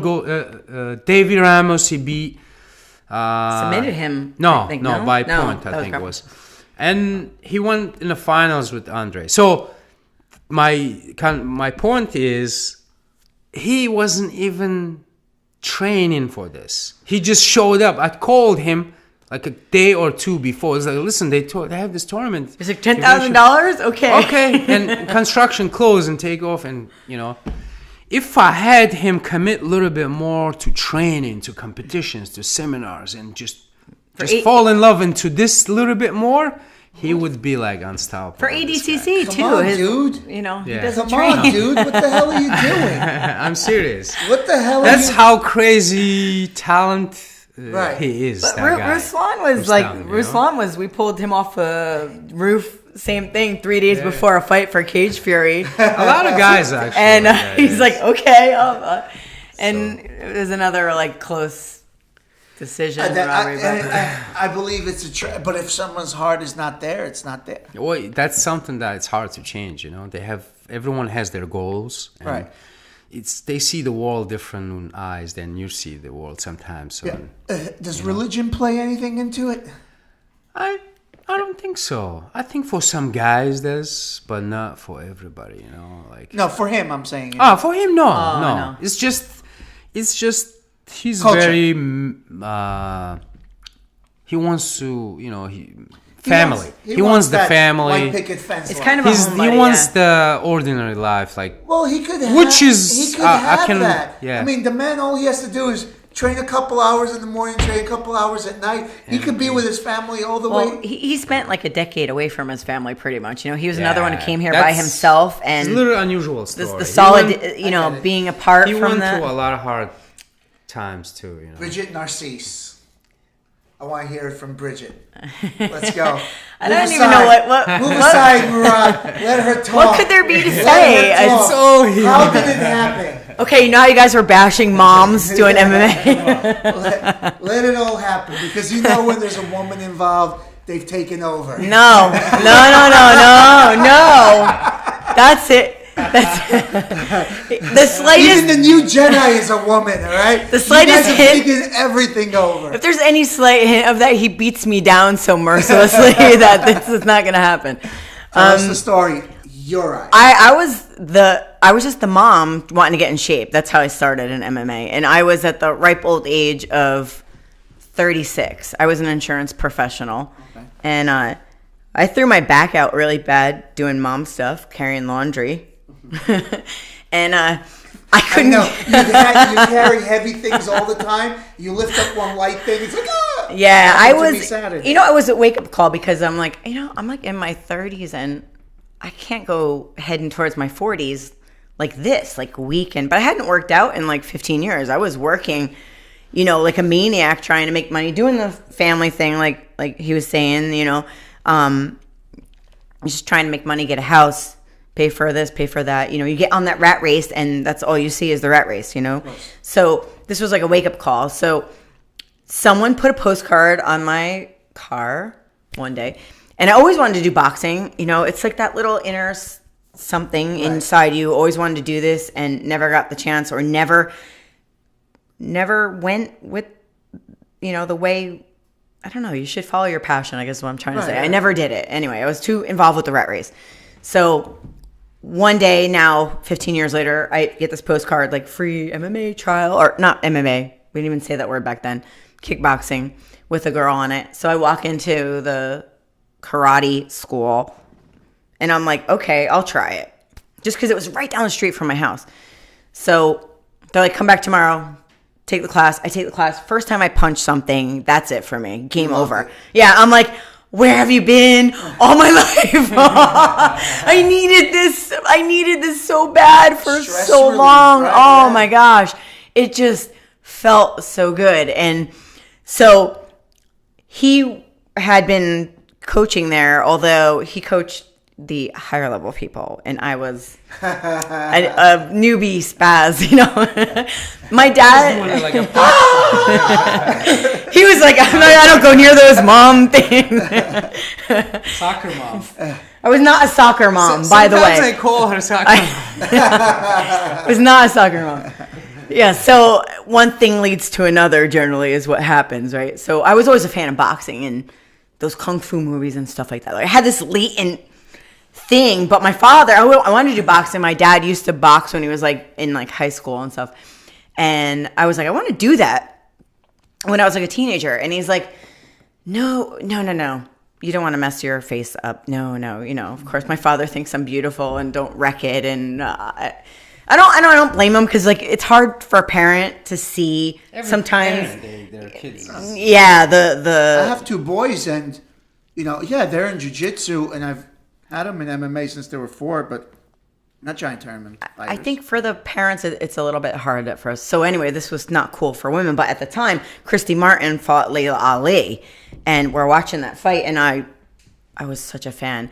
And then I see what Layla is doing to Christy Martin's face, and how Christy Martin no longer looks like Christy Martin. So I was like, maybe Dad's not so dumb. So that was the thing about female fighting. The ugliness. People didn't like the ugliness. I didn't want to see women get hurt. The pretty faces, and then it looks all nasty. And some of them are really pretty. But you know what? It's funny how all that changed now. Because you know what, it's like we've given in. It was hard. Even I was subscribing to that as a teenager, but of course I'm influenced by my dad, right? The way I see myself and other women. They say it's the opposite parent has more influence a lot of times. So the beautiful thing, though, is that what we now have all witnessed in MMA is that those faces heal. So little scarring here and there, maybe, but for the most part, we're healing. And in my case, I was like, I'm getting older anyway, so it's either wrinkles or scars. Who gives a shit at this point? I don't really give a shit anymore. So eventually, there's a point where The good thing about getting older is you lose that fear of getting hurt and stuff. It just kind of like it doesn't enter your mind anymore. I think when you're younger, you're more, I don't know. For women anyway, you're a little more timid. You're raised to be that, of course, in a way. Even though my dad was wicked cool, my dad was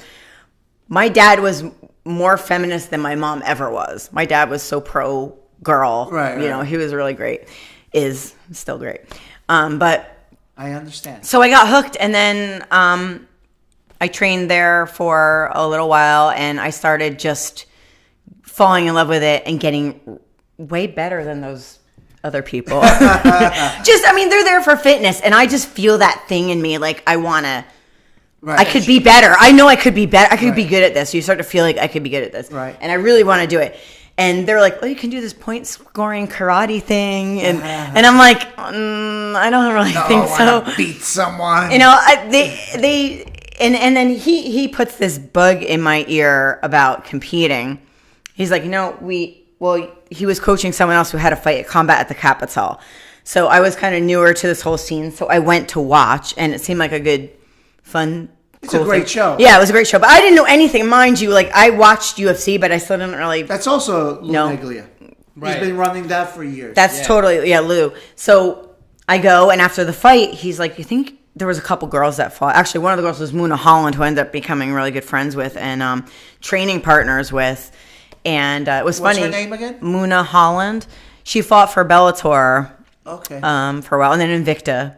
Okay. And she did Golden Gloves. She was a striker. So what school? Tiger Showman. Tiger Showman, Elmwood. It reminds me of Tiger Showman. Yep, Elmwood Park. Because that's what they do. They put them in Golden Gloves and Muay Thai. Exactly. So they really all the way up. She was a really good striker. So we were kind of like you guys were saying about Alex and Levon.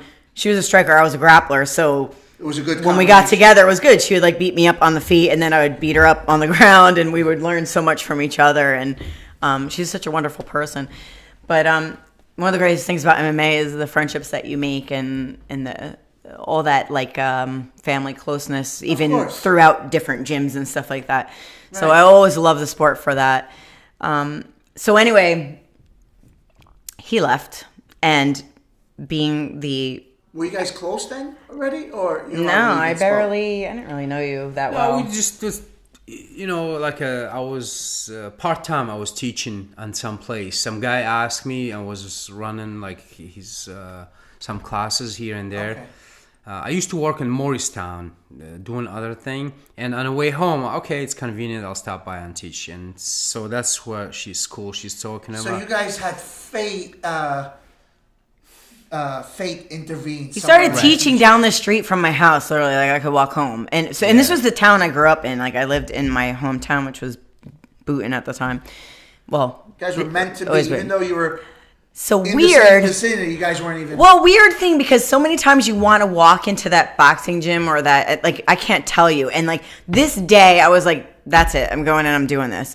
And then I got hooked, and then he left, and he put this bug in my brain about competing, and he just abruptly leaves because he didn't want to steal, like Kafka style. Right, he would disappear like a mystery man.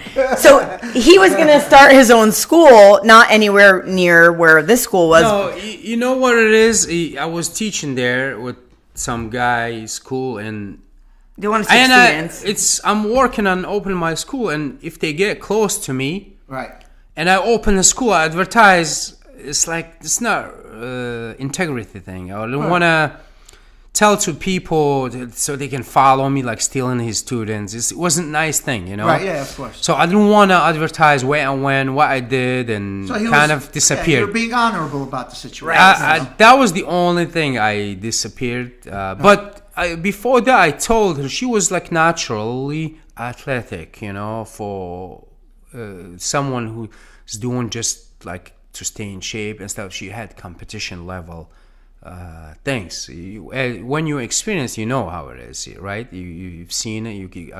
I can look at the person, can tell what they can do most of the time. Most of the time. So I told her, sometimes and I guess that I forgot about it, and then I just left and did my thing, but she didn't forget, I guess. You know? So because now I'm on this mission, because now it's my bucket list. I saw that fight in the Capitol, and I'm like, I want to do that. And not only do I want to do it, I don't want to do it in some high school back gym. I want to do it like there. Right. You know, like I'm like at the brink of like where everyone's retiring. Now I'm 38 at the time. Wow. Yeah, 2 years in. Well, almost. Yeah, I was like, you've had some experience already, right? Because I was there for like a year doing the karate thing, and then he just disappeared. So I literally tried.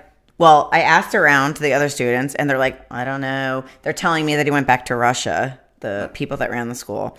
So someone mentioned, finally, after like 2 months, they get the website up, and they gave me the name. So I looked him up, and I did a little, like stalking, basically. And I'm like, I don't even know his name. I have to say. I think he was Master K. I didn't even know his name. So imagine.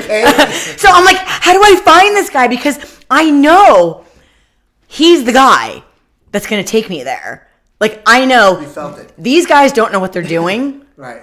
They don't know what they're doing. They're in another karate school pretending they're MMA or pretending they're kickboxing. I was in love with kickboxing at the time until he changed my mind. Funny, I was going to make that point. I have to say that karate prepared me the most for where I am today. It opened up things in my brain where even when I stopped doing karate, I still had the athleticism that karate gave me. It is. It's great. It's great athleticism. I'm so proud and happy that my parents gave me that, because the rest of my martial arts career came from myself. You know, like yeah. My parents didn't give me that. My parents gave me what was free in school. That's what my parents gave me. My parents weren't paying for any extra shit, that's for sure. So, and my poor brother can attest to that. He's like, if anything costs money, we weren't doing it. So, you know, I wasn't into the karate, like the katas and it was like kind of like gi in a like. Not to go back there again, but like that slowness, methodical. I was more like bully. I was like athletic, just go, push your way through, you know, just a little sloppy, but let's get the job done, you know, all just power, strength, boom, like explode. Right. So that's kind of my style. So I find him and I walk in and they're kind of like newer. They've been open a couple months maybe, right? And okay. I'm like, okay, I go, listen, I want to do this. You talked to me about competing. I really want to do it. This is like February. He left in like November. So I wasted like months of my precious clock ticking on my MMA career looking for this guy. But I knew, I'm like, he's the guy. I'm like, he knows. Like, I know. I don't know much, but I know that he knows. You felt it. And this guy doesn't know what he's doing. Exactly. You know, and wasn't, and that guy was the black belt, and he was his heart. Just some dude. His heart's not in it, and here's the mongrel with no whatever like belt system or whatever. Like nobody knows who he is, mystery man. Like who, like so. But I knew, like in where you follow that guidance center of where it's going to send you. So I'm luckily I'm going downstream with the flow instead of trying to paddle upstream to like the rat race insurance career that I don't really want. So. I find him, I walk in, I'm like, I want to do this. So he's like, okay, we're just kind of getting things set up here. Maybe I know of some other girl. I don't even know what you're talking. You're making some kind of comments about girls and you don't know what to do with a girl. And I'm like, I just want to fight. But he's thinking, I know what he's thinking. He's thinking, I got these Kafkads, like savages. I'm not going to teach no woman. Like a girl in his class. And he's like, what the hell am I going to do with her now? But in my defense, he started this shit, kind of. Like, he put the idea in my head. So he's like, give me your cell phone number, and I'll call you as soon as, like, I figure out, like, what to do. So it's February. So March goes by. I don't hear from him. And the karate guy now is trying to talk me into doing, like, we did point scoring, stupid karate competition. You know, I won some ginormous plastic trophy that I'm so proud of. Oh, you know? yeah, why not? And so I was like, this is stupid. I don't want to do this anymore. So now I'm really pissed that I can't, like, make, you know, I'm like, I'm gonna have to find somebody else to train me, like for real, for kickboxing. And a lot of it is stupid. You're so right. Well, I'm starting to look around. Just for me, it wasn't the right thing because I have power. I don't have technique and fancy kicks, and I don't have time to learn that shit because I'm already now 38. I think I was. So I'm like, I just want to fight, and I know I'm strong. I want to. So you needed some good Muay Thai kicks. And I want to leverage my strength. That's it. Yeah. So I've been around the planet long enough to know what I'm good at, what I'm not good at, more or less as far as my physical attributes. So, where was I? Yeah, he tries to talk. The karate guy talks. He finally gives in. He's like, let's do a kickboxing tournament. So I'm like, okay. Let's do it. So I'm like, that's it. I get closer to the tournament. It's like 2 weeks out. And I'm like, this guy doesn't know what the fuck he's doing. He doesn't know what he's doing. He's not even showing me to like keep my hands up. He's just teaching me how to throw a medicine ball. I'm like, I can't. And I really want to do the tournament, but I know I don't know what I'm doing. I know. I have no clue. There's so many schools like that. Yeah. So I'm smart enough at least to know that. So now it's like 2 weeks before this tournament. And I'm like, okay, even though he didn't get back to me, clearly he doesn't want anything. He doesn't want to train girls, but I'm going to go back there. So I go back there and I'm like, look, I'm doing this tournament no matter what. You're training me. And I'm like, how much do you want? Like, I can do private lessons. Just do something with me in 2 weeks because I'm a mess and I want to do this. So we did a couple private sessions, like try to clean me up as best he could. But tournament didn't go so well. I fought this girl who was like 6 feet tall and just hammer fisted the top of my head. Leg kicks weren't allowed. It was like a bizarre thing. And I had my karate coach with me, which wasn't good. He's like, wrap your hands. I'm like, wrap my hands? I don't know how to wrap my hands. You never taught me how to wrap my hands. I swear to God, he told me to wrap my own hands. And I'm like, Because they probably told him he has to rap. Yeah, and I've been with this guy like the whole past year and a half or whatever, and hand rapping, I don't know anything about. I never heard of hand rapping. I'm like, what are you talking about? I am a newbie. I'm so green. It's amazing. I've been there. So then I go back. So I already had reconnected with him, but now there's another tournament in June that was coming up. So then we trained. He cleaned me up enough for June so that I won the tournament in June. Okay, good. And then once that was complete, I did not fight at Combat at the Capitol, but he's like, we had like one or two. I did like maybe 2 grappling classes at the old place. Like he was allowed to do some experimental grappling class, I think. You were running for higher level belts. So he's like, I think you'd be good at it. I'm like, I don't want to do grappling. I want to do kickboxing. He's like, you were describing the things about you, or you're strong. You wanted, but her. But I don't know anything about grappling. I could see the explosiveness and the reach and everything. The grappling would be really good for her. You know, like you could tell. So I offered. I was like, you should try. I think you'll do really good in grappling also. And I wish people listen. Long story short, she ended up being like 3 years in a row ranked number 1 female in Naga. Like any kind of expert division, she ended up winning and competed in ADCC tryout in San Diego, in Grappler's Quest, you name it. She won BJJ state champion. A lot of stuff. Ended up fighting in world. She fought in World Series of Fighting.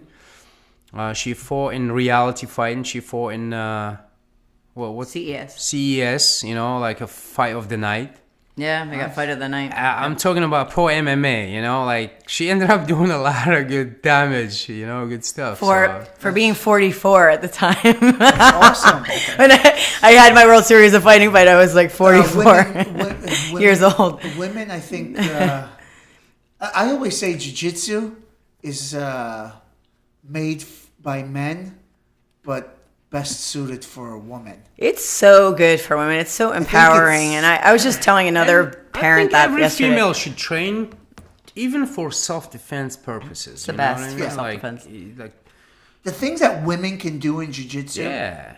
A really great jiu-jitsu guy now, you're seeing the evolution of jiu-jitsu. It's not all power-based and stuff like that. The guys who move that fluid, like yogis. It depends. It's so much better. Women move so much better when it comes to jiu-jitsu. One thing he taught me, though, is like everybody's body type is different, and everyone has, there's different techniques that are going to work great for you, and there's some that are just not going to be that great for you. And for me to figure 4 body lock somebody with my stumpy legs, and like I was never much of a guard player because I don't have that guard player body. Or think of Muhammad Ali or Lennox Lewis and Mike Tyson. Yeah. Like their style of fight, mid-range in clinch fighting, as opposed to dancing on your toes and long range. If you took any of their styles and made the other do it wouldn't fit them. It's not gonna. Same goes for grappling. Same goes for everything else. Well, like if you are a coach trying to impose some kind of a style on some guy that does not fit him. But I have to say, Mike Tyson's style was the best. Well, I'm a fan. Have you ever seen Customato fake spar with Muhammad Ali? No, I didn't see that one. Oh, I would love it was to see beautiful. He was like this, pop! And Muhammad Ali's like, wait a second, what the hell is going on here? This old man is actually hitting me. There's some styles that work for everyone.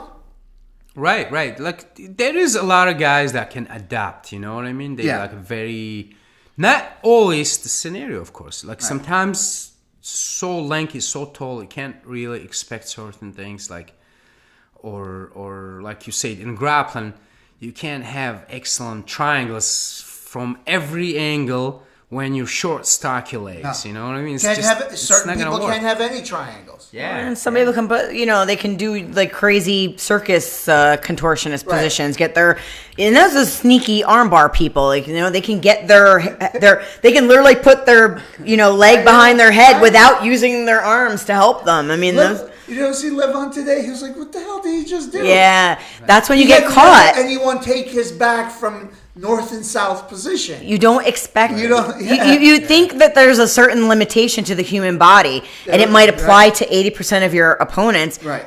but maybe, or 95% of your opponents, but that one guy or girl might have some freaky thing, and before you know it, you're in a dangerous place where you didn't think it was possible, and that's the fun of MMA, I guess.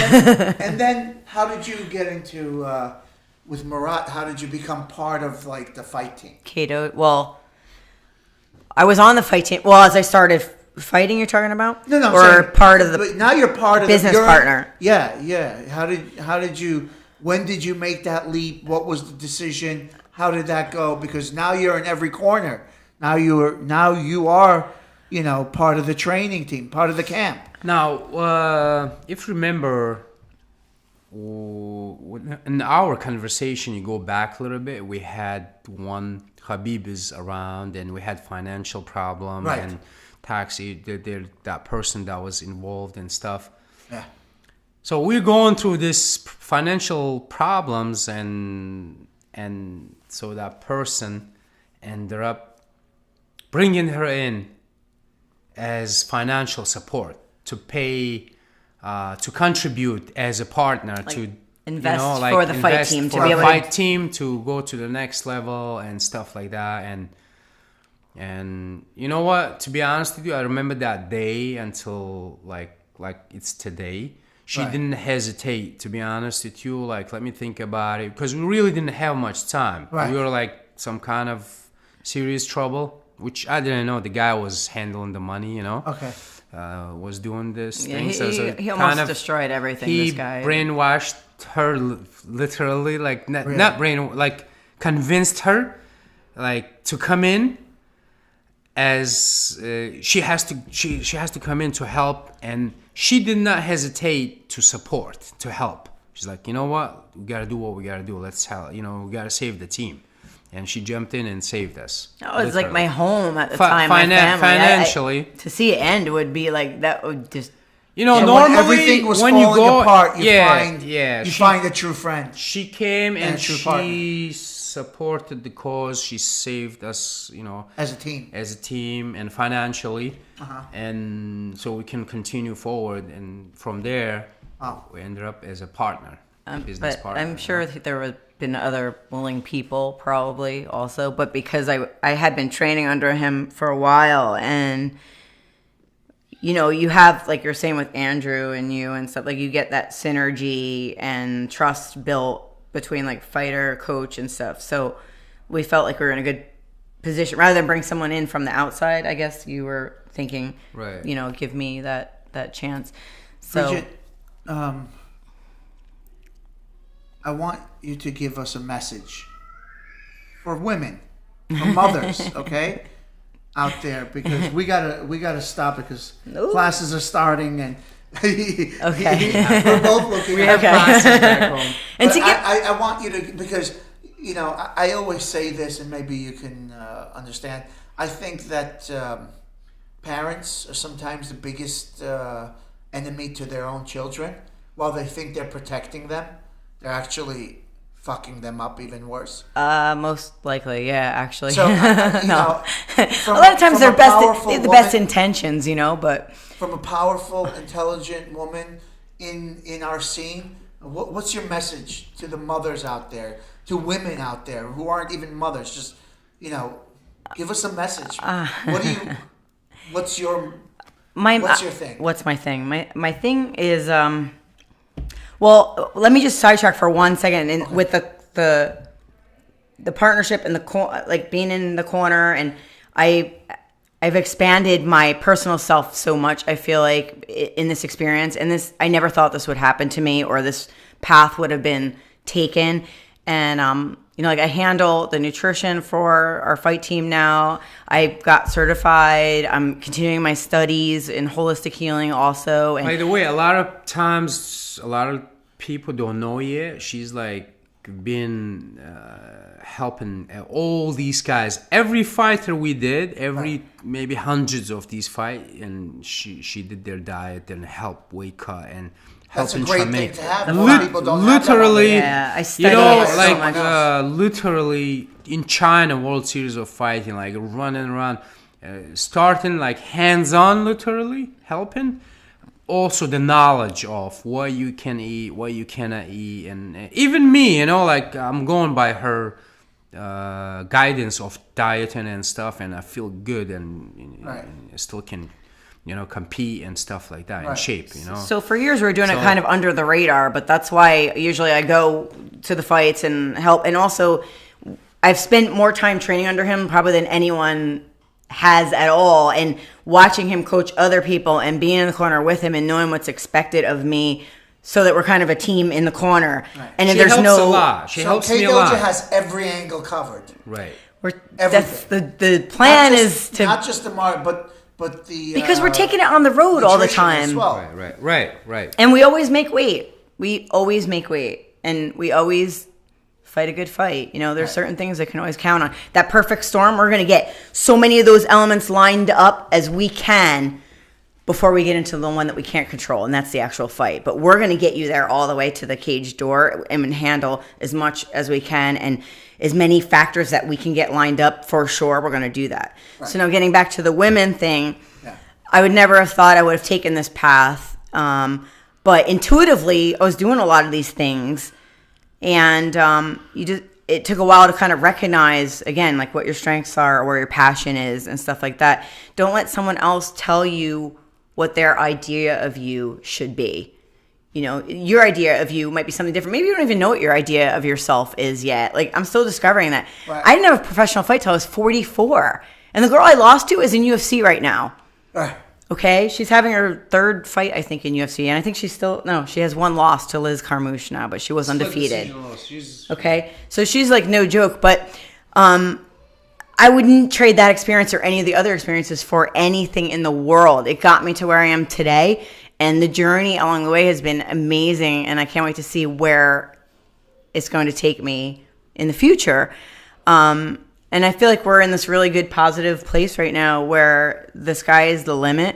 We're getting all the right people in all the right places right now. The team is really gelling together like a true tribe. Like they really feel like this band of brothers and sisters and the people that are around us right now. Like all those negative old experiences that we've had of, like ups and downs, I think, gets you to where you are. And I'm grateful for all the experiences, but I really feel like this is like a new pinnacle of positivity that we're at now. And I'm really excited about it. But as far as the women go, even these little girls, half the time they only bring them in to our place or to any MMA school or martial arts school because the brother wants to do it.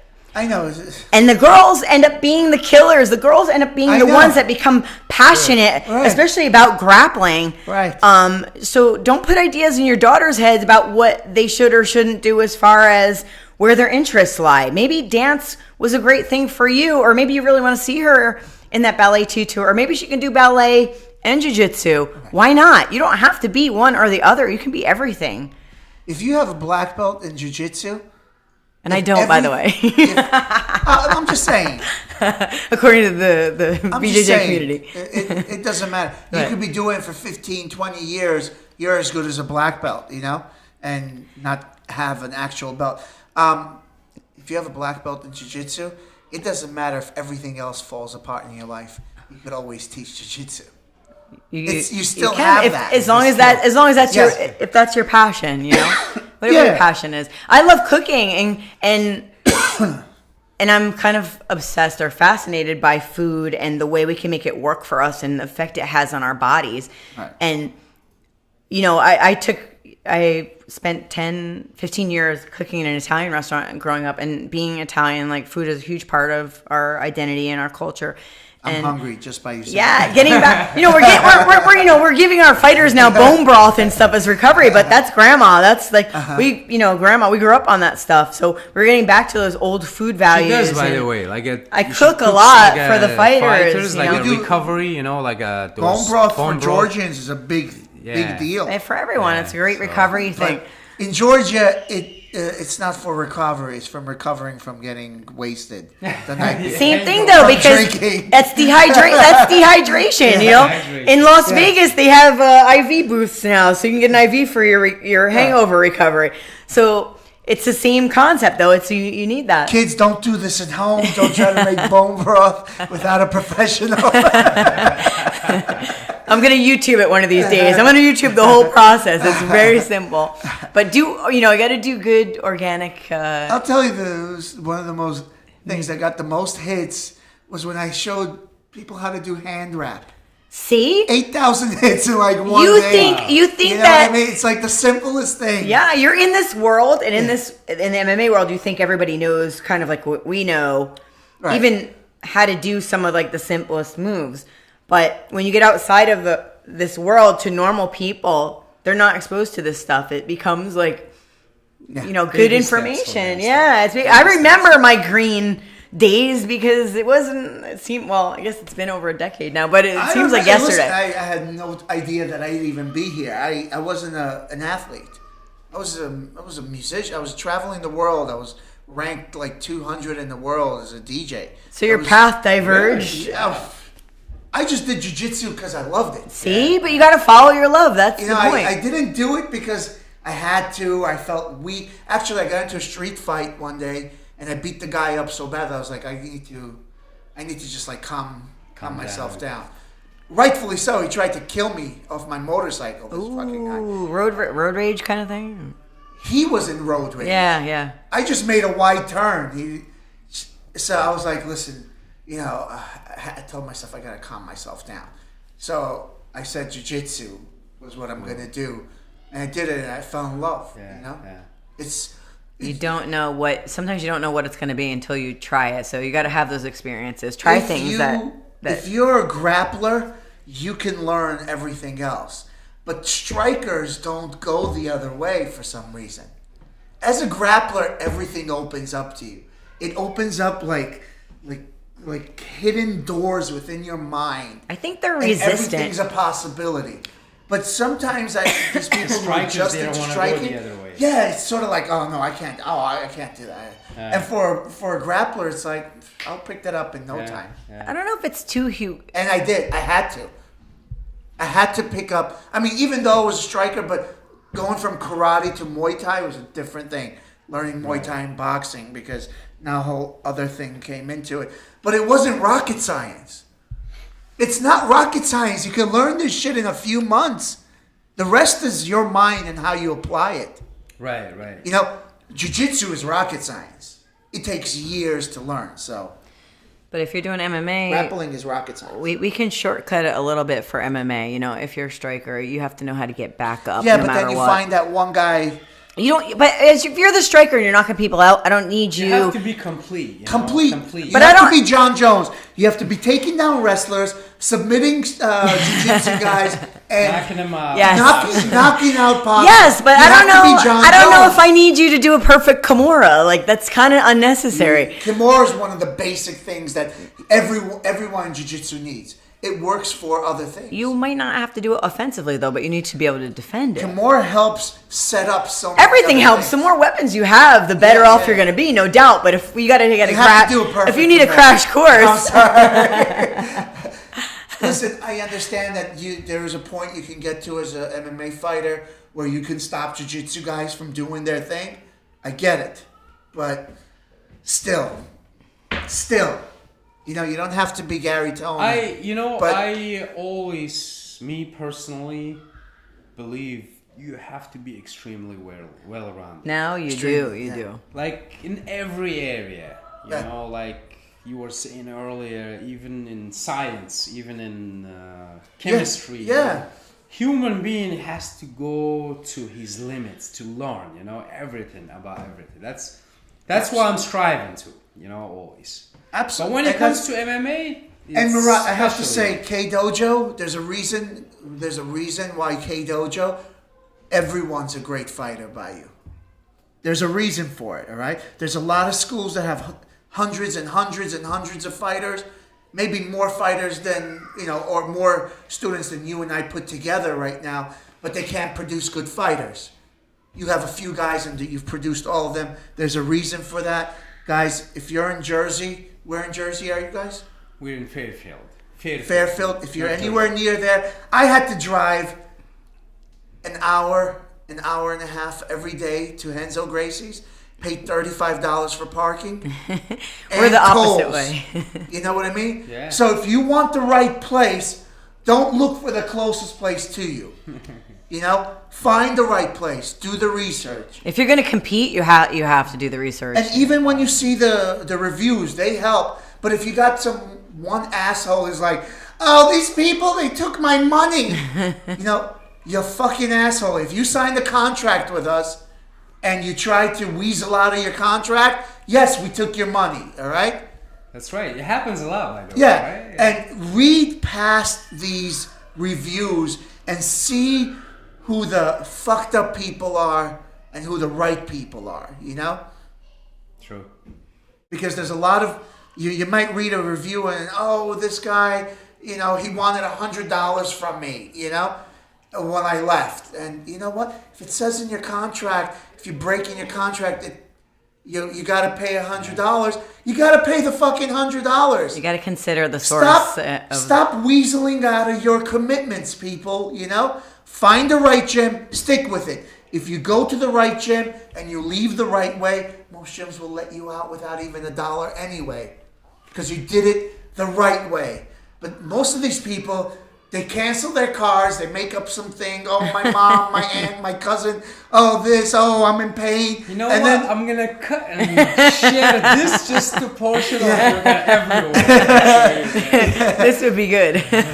You know, there's so many fucking weasels out there. So many people that, you know, have this defeatist attitude and always looking to blame someone else. Yeah. There's some really good schools out there, and there's a reason for that. We try to give a free trial. We do 1 week. If we're running promotion, which we do often, we give a full month for free because we want that right fit. We don't want the wrong people to join, number one. Don't ruin our vibe. If you're negative, we don't want you. I don't care about the money. These negative people, they're like, you're the greatest coach ever. Man, this guy, he's just a pain in my ass, you know? And they start spreading negativity. Yeah, we don't want negativity. So we do the trial. Every asshole thinks that they know more. Do the trial. Maybe we're not the right fit, but if we are. Right. You open your own gym, and then you can spread your bullshit there. You know what I mean? If you don't even have the balls to open your own gym, you know?